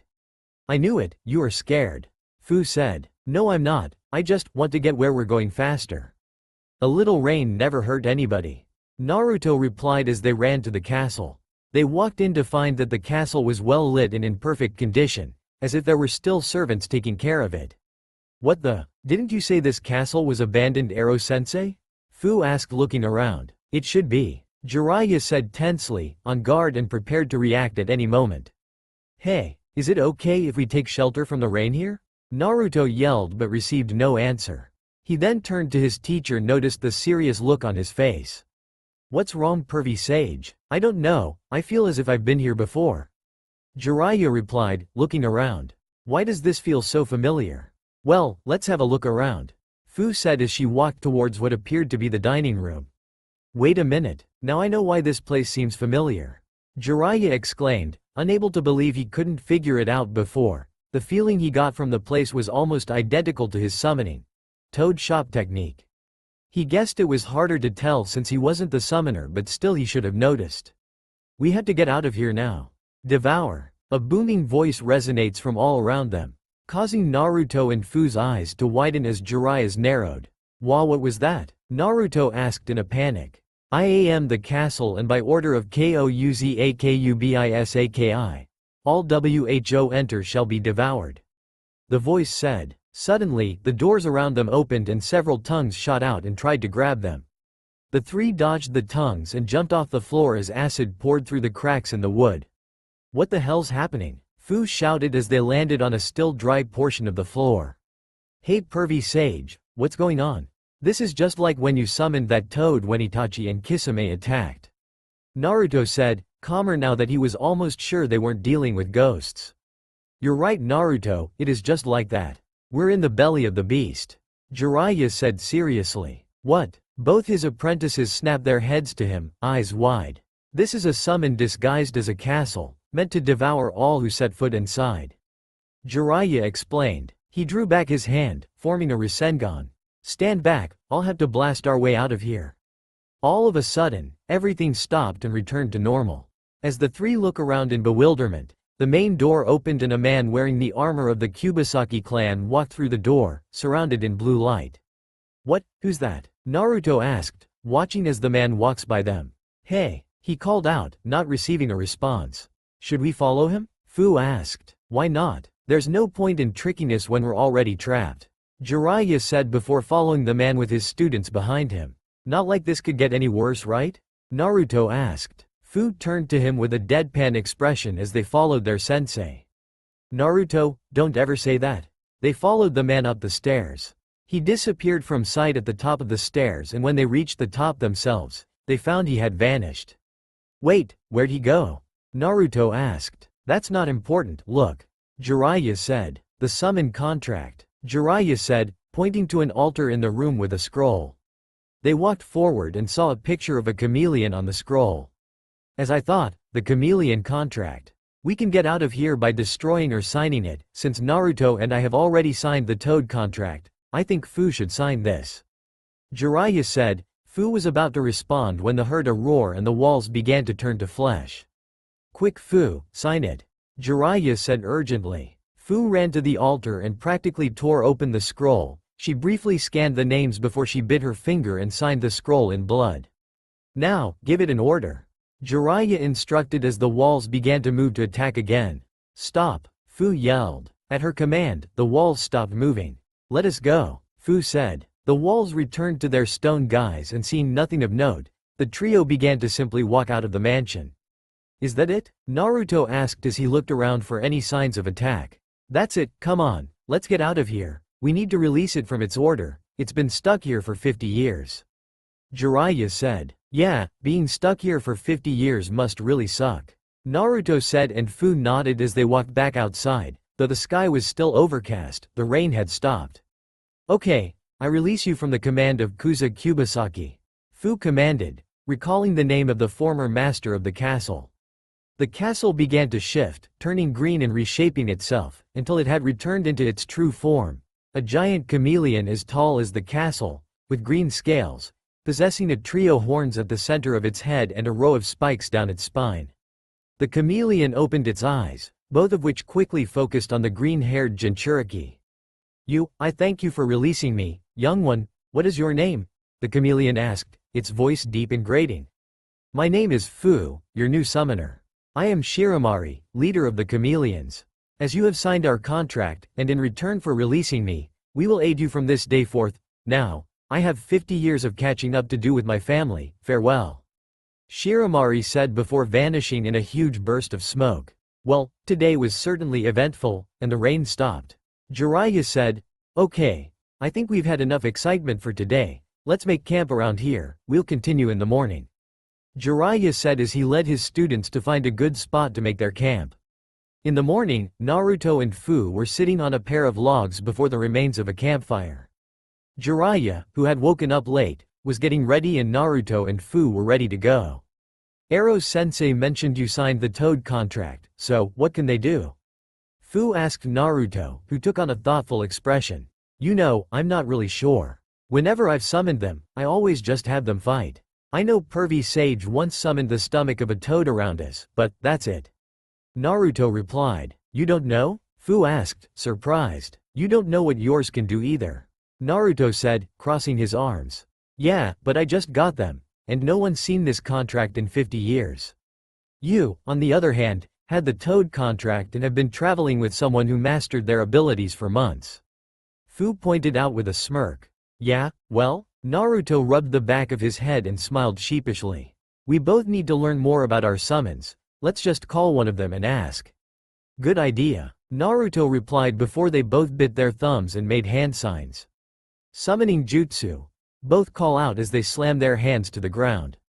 Two small clouds of smoke poof into existence. When they cleared, Fu had summoned a small green chameleon with brown markings on its face and along its back, while Naruto summoned a small orange toad with blue markings along his eyes and lips and a blue jacket. "What's up?" the toad, Gamakichi asked. "You must be our new summoner." The chameleon said, "I am Daichi, grandson of Shiramari, thanks for freeing Gramps, I'd only heard of him till yesterday." "You're welcome, although, we didn't have much choice you know?" Fu replied. "Guess that's true, still, thanks." "Whoa, a chameleon? It's been a long time since you've left your forest. Say kid, who's she? Your new girlfriend?" Gamakichi asked with a smirk, causing Naruto and Fu's eyes to widen and blushes to appear on their faces. "Wah, what? What makes you think I'm his girlfriend?" Fu asked, waving her hands in front of her. "Yeah, I mean, she couldn't be my girlfriend, what gave you that idea?" Naruto asked, still blushing. "What's that supposed to mean?" Fu scowled, and Naruto knew if he said the wrong thing he'd be a dead man. "I mean, I've only known you for about a week, it's too soon to think about something like that." He replied quickly while raising his hands in defense, and Fu's anger seemed to subside a bit. "Besides, there's a girl I like back at Konoha," Naruto said sadly as he remembered when Sakura begged him to bring Sasuke back. He knew she loved Sasuke and it hurt.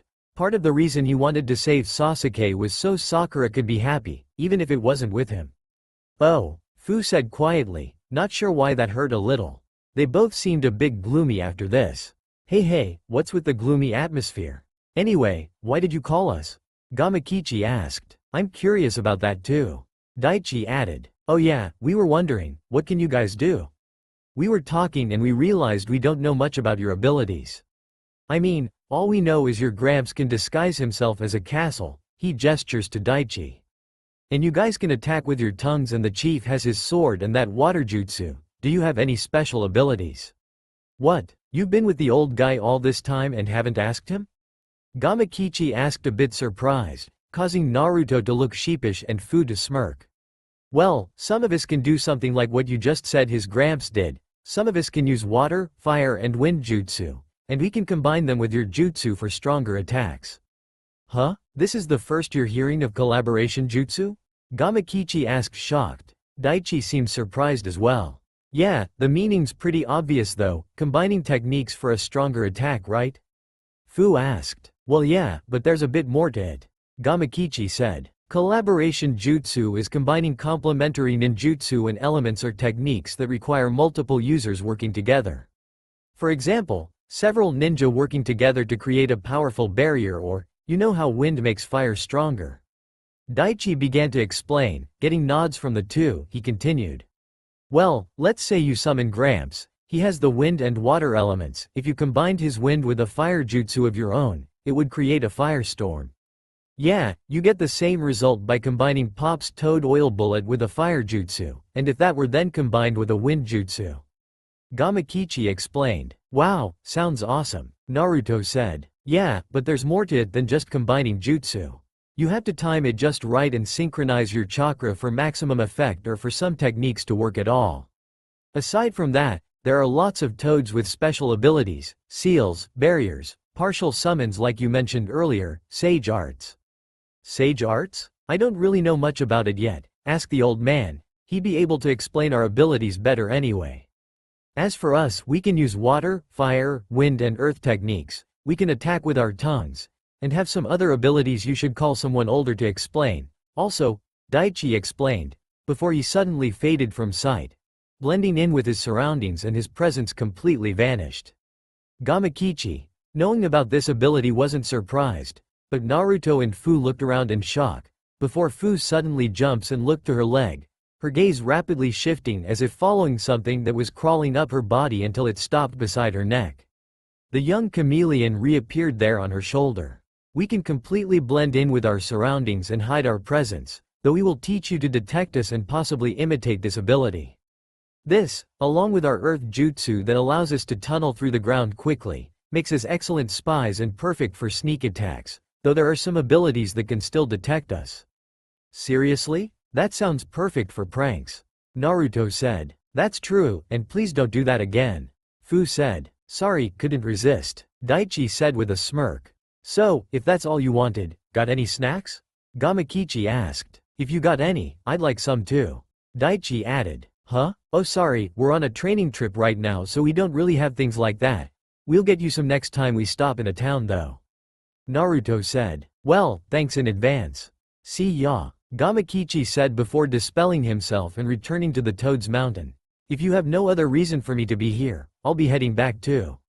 Daichi said before he left as well. I was wondering how long it would take for you to start asking about your summons. Jiraiya said as he stepped out from the tree line. You heard all that, pervy sage? Naruto asked. Yeah, come on, let's get going. Jiraiya said as he sealed up their tents and sleeping bags. I'll give you a rundown on some of the Toad's abilities as we go. Sorry Fu, but you're going to have to ask the chameleons for more about their abilities. Wow, was all Naruto could say as he gazed at the valley before him. It had been a week and they had arrived at their destination. Naruto now knew a little about the Toad's special abilities and Jiraiya assured him he would show him some of them later. They stood before an enormous, majestic valley with a deep forest and several waterfalls and rivers.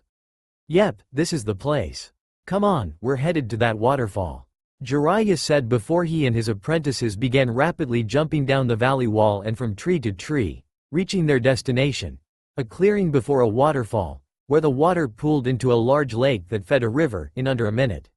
So, what are we going to do, Ero-sensei? Fu asked. Well, this place has everything we need for your elemental training, among other things, but right now, we'll be focusing on something else. Jiraiya said, showing a grin that worried his two apprentices. Oh, by the way, Fu, where's your seal located? The center of my chest, why? Fu asked, indicating the area just below the base of her neck. What do you have in mind? Naruto asked. I want you to master your chakra control. Jiraiya replied, still grinning. What? After all that time I spent on chakra control, I can form a Rasengan perfectly already. It seems like a waste of time. Yeah, but I don't have that level of chakra control yet, and the better our control, the more powerful our jutsu will be and the less energy we'll use in them. Fu said. Well, I guess you're right. Naruto pouted. Don't be so down, if I'm right, by the time this is through, your chakra control should be good enough to cast genjutsu. Jiraiya said, shocking Naruto and Fu. Jinchuriki typically could not cast genjutsu due to their large chakra supplies and consequential lack of control. You two should brace yourselves. Jiraiya said as he drew his hands back. Before they could ask what he was planning, he shot forward, his fingertips glowing with chakra, and slammed his hands into their Naruto's stomach and Fu's chest and called out, Five-pronged seal. Both cried out in pain and were sent sprawling on the ground unconscious. They awoke half an hour later. So, you're finally up, huh? Jiraiya asked. Ah, hey, what's the big idea? Wait, not this again. Naruto said, as he looked to the Kyuubi's seal and realized what Jiraiya had done. Ow, you've been through that before? Fu asked, sitting up with a hand over her seal. Yeah, Orochimaru used it on me when he snuck into the Chunin exams. It shot my chakra control to hell. I get it, we're supposed to master controlling our chakra while these seals interfere, right? Fu guessed. You got it. I want you each to create 100 clones and devote 75 to chakra control for the next 3 weeks. Use the rest to make sure you don't fall behind in your other subjects. After that, you'll continue to train with the seals on until you master manipulating your elements. You should get started, Jiraiya said. Seeing the benefits, they decided not to argue and went to create the clones. Much to their surprise, Fu created less than half her target number and Naruto created about 2/3. What the? Naruto said, puzzled. Don't forget about the seals. Jiraiya said with a smirk. It's going to be harder for you to create clones with them messing with your chakra flow. Right, Fu said as she prepared to use the jutsu again. 3 weeks later, Naruto and Fu stood before their sensei in the clearing, ready for the next level of their training, their chakra-controlled training finally completed. It had been annoying to both Naruto and Fu when they had tried to walk on the nearby lake and found themselves and all their clones struggling with it and unable to stand on the surface for more than a few minutes before falling in. Although Naruto's control was good enough that he didn't need to redo the tree climbing exercise, Fu did, much to her chagrin. On the third day, their control was good enough that they were able to stand on the surface with no trouble. Soon after, they began to hold leaves to their bodies with chakra. During the last days of the 3-week period, they and their clones would spar while they held a dozen of leaves to their bodies with no trouble. After the 3 weeks were over, their chakra control was better than it had ever been, despite the seals. Jiraiya also applied 4 limb-weighted seals to them both during the second week. Okay, pervy sage, now, what's the next level of our training? Naruto asked confidently. Okay, for the next step, you're going to use a dozen clones for a while. You're both going to be learning to control large amounts of your nature chakra. Naruto, Jiraiya pointed his thumb behind him to the waterfall. You're going to be using your chakra to split that waterfall in half with pure wind manipulation. Whoa, was all Naruto could say as he gazed up at the waterfall. As for you, Fu, I want you to gather as much lightning as you can into an attack and slam it into the valley wall. I want you to cause as much damage with pure lightning chakra as you can. You got it, Ero-sensei. If you're ready, then get started. This is gonna take you a while, and after you're done with that, I've got a few scrolls for you with jutsu in your elements. Ero-sensei? Fu said. Huh? Think you could teach me that earth technique Naruto used when we sparred in Taki? That tunneling jutsu seemed useful. Sure, but for now, focus on your lightning manipulation. Fu nodded before she and Naruto got to work. Naruto could only barely part the water, and Fu's lightning attack barely caused a crack in the wall. Neither was surprised. Having already learned another element, they had expected this. A little over 5 months later, Jiraiya finally released the seals, and his apprentices were beaming at their accomplishment. After they had completed their nature chakra exercises in 2 weeks, they had returned to their usual training method. 100 clones divided into groups of 20. The shadow clones were either reading what Jiraiya told them, which Naruto still didn't like but had come to accept, chakra control, taijutsu katas, kenjutsu, which Fu had wanted to learn since she learned the water slicing blade, and Naruto had wanted to learn after seeing Fu and remembering Zabuza, and learning jutsu of their elements. After the first month, they had truly mastered the exercises.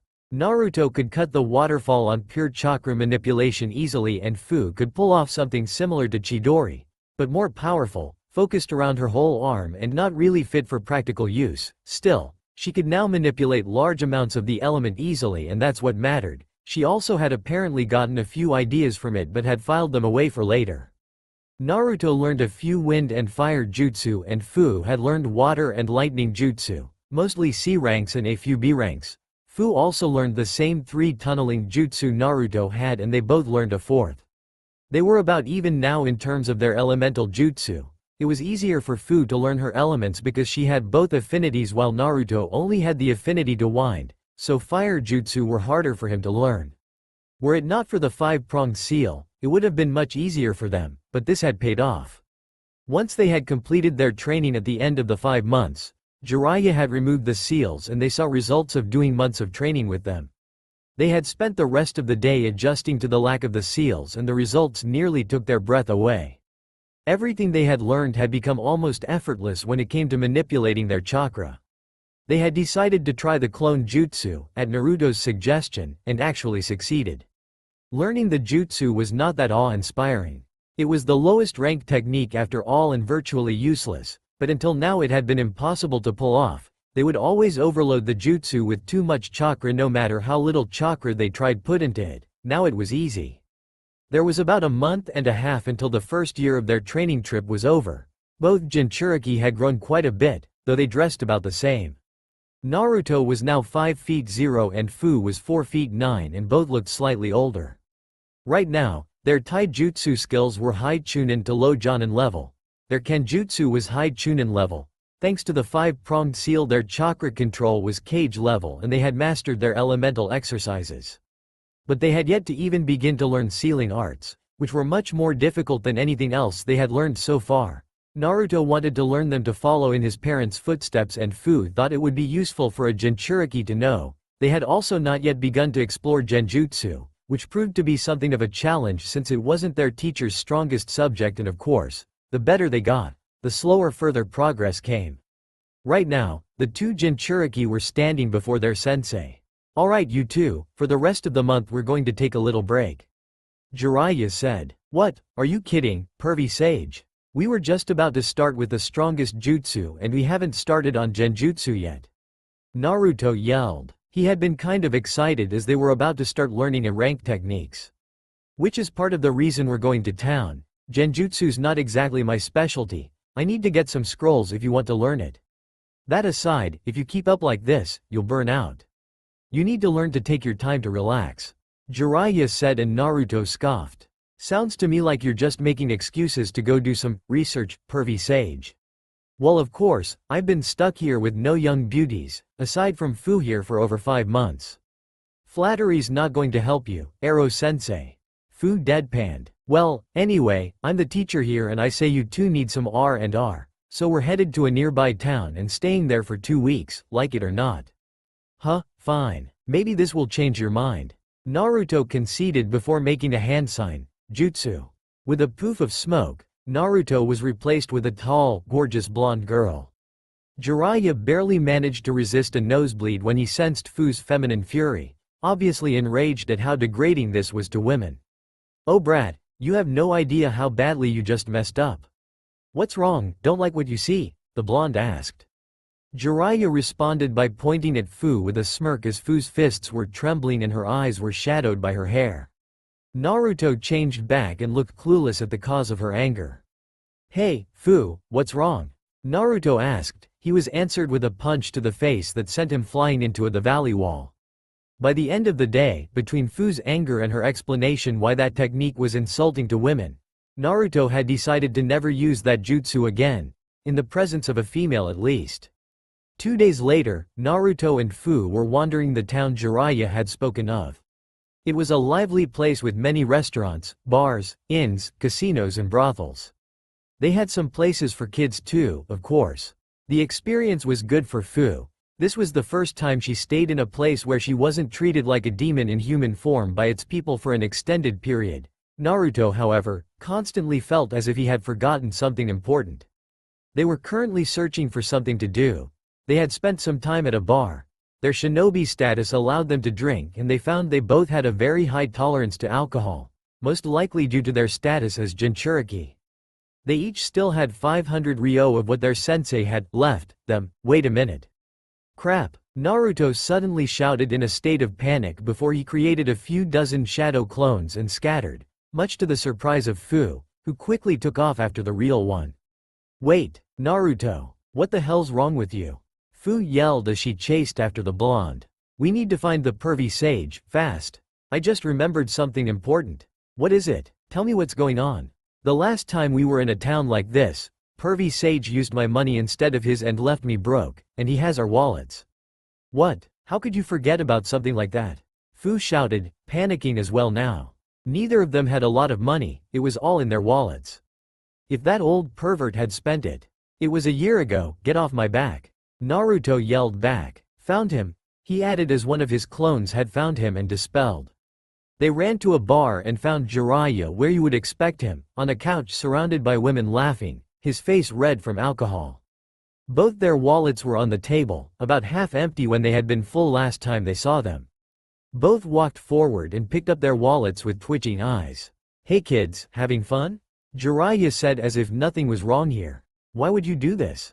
I've seen your checkbook, Fu said, eyes still twitching as she looked at her wallet. Well, what can I say? Jiraiya said looking sheepish. Nothing. Naruto answered as he and Fu both created a dozen shadow clones and Fu and her clones immediately created water swords. They were both sharing the same thought.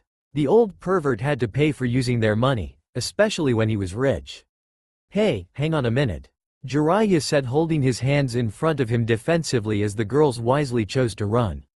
The pair and their clones attacked without another word. Jiraiya didn't fight back, but he didn't let them hit him either, until a Naruto clone got behind him as he ducked under a slash from a water sword. Konohagakure's most secret and sacred technique, 1000 years of death. The Naruto clone called out. Jiraiya panicked, recognizing the technique, but it was too late and seconds later he was launched into a wall by the assault. Naruto smirked as their clones dispelled while Fu looked on in complete shock for a moment before she doubled over in laughter as Naruto made a V sign with a toothy grin in victory and Jiraiya lay on the floor in pain and mortification.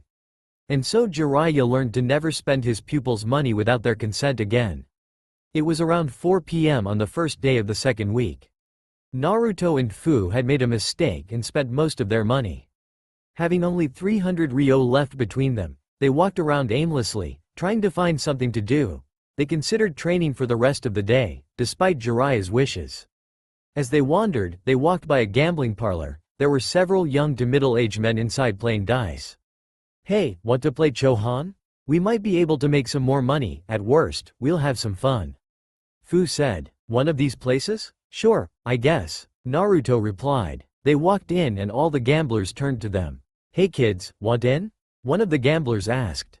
"Got any money?" "A little, this enough?" Naruto asked, showing what they had left. "Sure kid, we'll take whatever money you got," he said with a smirk. An hour later and Fu's eye was twitching. She had made 300 ryo. Naruto on the other hand was laughing with a grin on his face. He had taken everything from the people he was playing against but the cloths off their backs.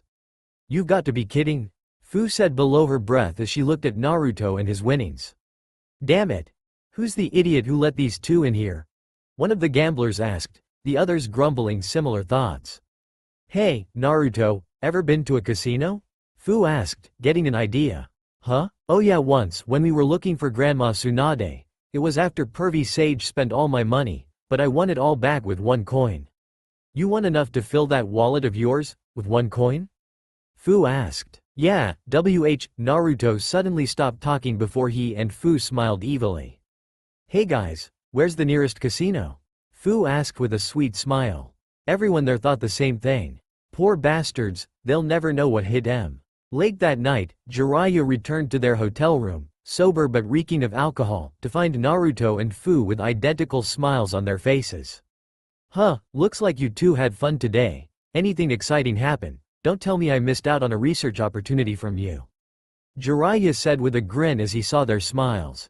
They both turned to him, grinning at some shared secret while Naruto held back laughter. Alright, what's got you so happy? He asked before Naruto pulled out a sealing scroll and promptly opened it. And in a poof of smoke, about 30 million Ryo in cases appeared. Wow, what the hell happened? What did you do? One explanation later. You made all this at a casino?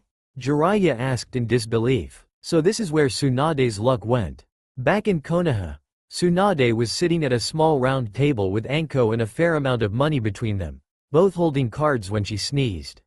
Someone must be talking about me, she noted. Probably the old pervert, Anko stated with a smirk. Lady Tsunade. Shizune yelled as she ran into the room. You shouldn't be doing this, I thought you'd stop when you became Hokage.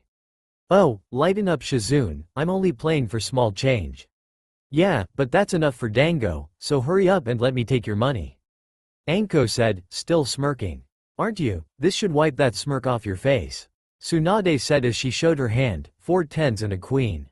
She reached for the money but is stopped by Anko. Not so fast Lady Hokage, straight flush. Anko said with a slight mocking tone as she showed her hand, an ace to a 5. Shizune sighed and face palmed and Tsunade twitched. Shizune wished her master would learn to stop gambling. She really didn't understand it. Winning can be a thrill, but Tsunade almost never did, and when she did win it was usually a bad omen. Speaking of her, I'd better be far away when she hears about this. But I should send a shadow clone. She's bound to vent on the brat, should be quite the show. Jiraiya thought to himself. Wait, what did you mean just now? Fu asked. Huh, oh about Tsunade? Ever hear of the legendary sucker? Jiraiya asked with a smirk. His teammate's misfortune always amused him. Fu was speechless upon finding out the legendary Kunoichi and Medic Nin and the legendary sucker. The woman who would gamble all her money away knowing she always lost were the same person before she noticed something and thought of all the S-class ninja she knew of. Quote ellipsis. Do all really powerful ninja have quirks and eccentricities like this? Fu asked, a bit afraid since she hoped to be an S-class ninja one day. Jiraiya cupped his chin and thought. Come to think of it, pretty much. Not all but most. Maybe it has something to do with the crazy training you need to reach this level. Or maybe most people, with a few exceptions like the 4th Hokage, need to be a little crazy to reach their full potential. But typically, the stronger you are, the greater the chance for some quirk or form of mental instability. Jiraiya replied, much to the pair's horror. Were it not for the fact they had the Akatsuki after them, Naruto and Fu may have started reconsidering their life goals after hearing this. But enough of such thoughts, I for one, am going to bed. Oh right, first, what do you plan to do with that money? Huh, well, I hadn't really though of it, I guess I'll get a house, some ramen.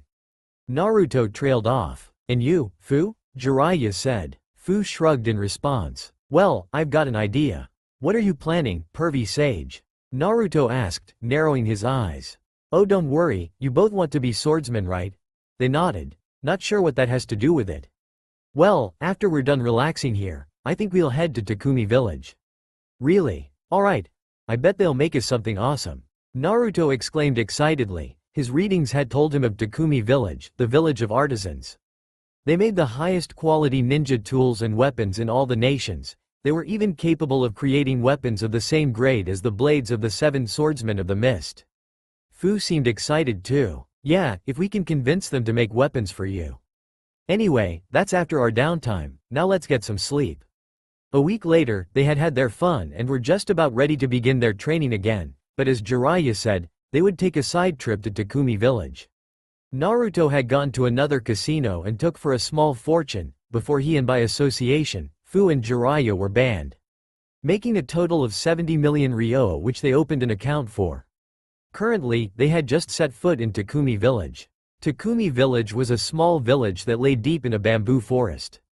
They walked through the village and were looked at oddly by the people. Not nearly as bad as the looks the 2 Jinchuriki used to get in their old villages, but it was still affecting them, reminding them of times they wished they could forget. Ero-sensei. Why are they looking at us like this? Fu asked. Probably because the ninja villages have been nothing but trouble for them. Jiraiya replied. Huh? Naruto responded. The people of Takumi are freelance weaponsmiths. They don't have any real alliance with anyone and few ninja. They sell their tools to anyone who can pay. What's wrong with that? Sounds like a good deal to me. Naruto asked. It is, in times of peace. Jiraiya replied seriously. Before Naruto could ask what he meant, the old man stopped. They stood before a unique smithy, far more elaborate than its competitors. Alright, here we are. This is the smithy of Seimei, named after the man who founded this village, and the best weaponsmith alive. Jiraiya said. Why do I get the feeling there's a catch? Fu asked. Good instincts, if he doesn't like you, he won't make you a weapon. Jiraiya said as he knocked on the door. Come in, a gruff voice said. Jiraiya opened the door and they stepped inside what seemed like a cross between a craftsman's workshop, smithy and laboratory. Inside was a tall, lean old man in his late 60s. He had a triangular beard, shaggy gray hair and onyx eyes. He wore a gray shirt with matching pants, wooden geta sandals and a dark purple long coat. I guess you're here for a weapon. You got it, but not for me.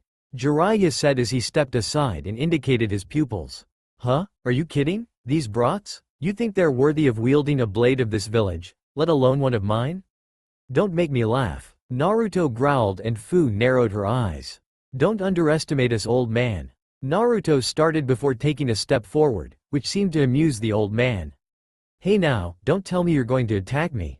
Our village doesn't train ninja, brat. We only learn to manipulate chakra for our craft. Beating on an old man with little skill as a ninja isn't exactly going to prove your worth. Seimei said, although said this in a mocking tone, as if he believed he would win in a fight between them. Speaking of being an old man, I can't do all the work around here at my age and my apprentice left on a delivery. If you help out around here till he gets back in a few days, I'll consider it. Naruto was about to object when Jiraiya answered for him. Fine, they're all yours. What, pervy sage, are you serious? Naruto asked indignantly. Look, if you want the best weapon, he's your guy. Besides, think of it as strength training. No doubt he'll have you do some heavy lifting and I'll reapply your weight seals. Jiraiya replied with a smirk and a tone that said that though he was amused, this was final. Naruto grumbled. Ero-sensei, what are you going to do while we're working on this? Fu asked with narrowed eyes, sure he was just going to visit hot springs or use his transparency jutsu. Oh, don't you worry about me. There's plenty I can do in my spare time. Have fun now, you two. Jiraiya said as he walked off. 20 minutes later, they stood outside the shop were ready to begin. Alright brats. The old man said as he walked to a large open container, almost empty aside from a few pieces of charcoal. Your first job is to cut bamboo from the forest and use it to make charcoal and fill this back up. Can't work the forge if I don't have any fuel. 3 days later and the pair were questioning whether or not this was worth it. Seimei had them restock supplies, make repairs, basically a series of D-rank missions. As if that weren't bad enough, the guy treated them like dirt. Finally, Naruto had had enough. That's it. I'm not doing this crap anymore. I'll get a weapon somewhere else. Naruto shouted as he threw down a load of bricks he was carrying and crossed his arms. Not from this village, you won't. I'm the closest to a leader this place has. I say the word and no one here would make a blade for you or your friend. Seimei said, shocking Naruto and Fu. What the hell's your problem, old man? You and everyone else here been acting like we brought the plague or something. Naruto yelled. Because your villages bring us nothing but war and death. Seimei yelled, shocking the pair. What do you mean? Fu asked, curious of what Seimei meant. In times of peace, everything's fine. We sell our weapons, some of the finest in all the continent, to everyone. You ninja take those tools for granted, you show us no respect for our work, offer us no aid. When war comes, we are targeted so that the enemy doesn't use our weapons against them, even though we more than likely have made weapons for both sides. We have no true alliances, so we're left to fend for ourselves, and if we request aid from any village, we're reminded of our neutrality, regardless of what we've done for that village. Seimei explained, much to the pair's shock. Both take on sad, pensive expressions. Our village has come close to destruction many times, and when peace arrives again, you ask for us to make weapons for you, when you attacked us unprovoked or denied us the help we needed. If we did actually make an alliance, all that village's enemies would make it a priority to destroy us. Your ninja villages have brought us nothing but trouble. The old man said before he began to walk away. I'll help, Naruto said quietly. Huh? I'll help your village whenever you need it, after I become Hokage. Naruto said with determination. You want to be Hokage? Hey, as if a brat like you could ever hope to be a cage. Don't underestimate me, I don't quit and don't run. I'll become Hokage and protect the village. And I'll help your village whenever you need it, Naruto declared. No one should have to watch as those precious to them die, and as Hokage, I'll do everything in my power to help you, for everything you've done for us, and I never go back on my work, because that's my ninja way. Fu, whose face was slightly tinged red, and Seimei said nothing for a few moments. Fu's respect for the boy had risen a bit from hearing this. After a moment, Seimei scoffed. Huh, whatever you say, kid, the master weaponsmith said as he walked away. Finish with that, you're done for the day. He turned around a corner to find Jiraiya leaning against it. Jiraiya stopped him as he walked by. Interesting kid, huh? Jiraiya said. TCH, why do you bring such a loudmouth brat with you, like he'll actually follow through with any of that? Don't sell the kid short. Being Hokage is his life's dream. He lived a harsh life, he was an orphan shunned by everyone for something he had no control over. But no matter what happened, he never gave up. Kid's loyal to a fault and he always keeps his word, he'll follow through, provided his hot-headedness doesn't get him killed, that is. Seimei doesn't respond and a moment later, he walked away. The next day, they were called to Seimei's workshop. A young man wearing something similar to Seimei had joined them. He had brown eyes and hair. Ah, you must be the ones who helped my master when I was away, you have my thanks. The young man said sincerely, loyal to his teacher and aware of his advanced age. You're welcome, Fu said respectfully. Hey, yeah, now let's get out of here. Naruto said as he turned to the door. I thought you came here for weapons, kid. The old man said, surprising the two teens and his apprentice.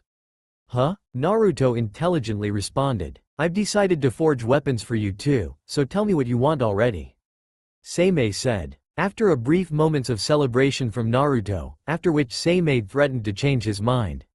They told him they wanted swords.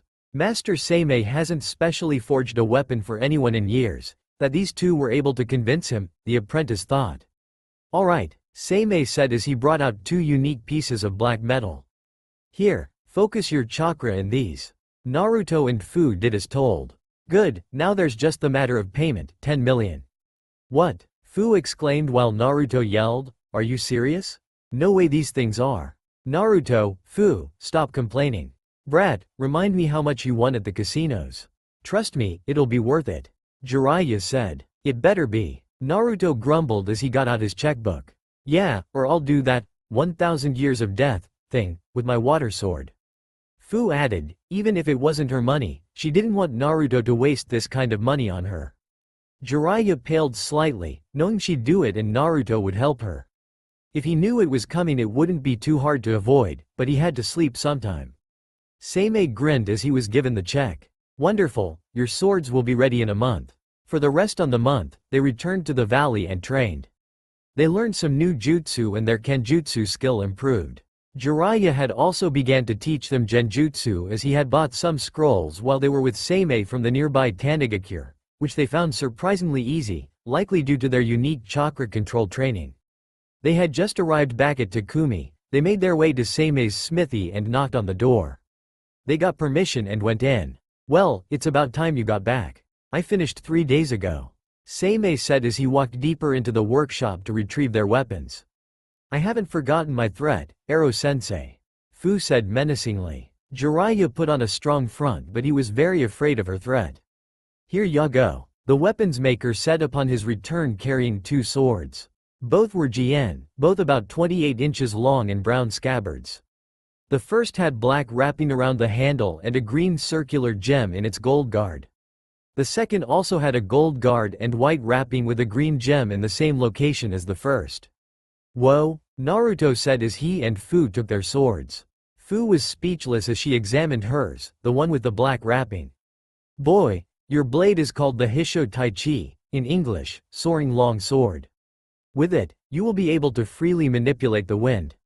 Once you master it, you'll be able to use most of your wind jutsu with just a swipe of the sword and chakra manipulation, as well as fire blades of wind, all with minimal chakra.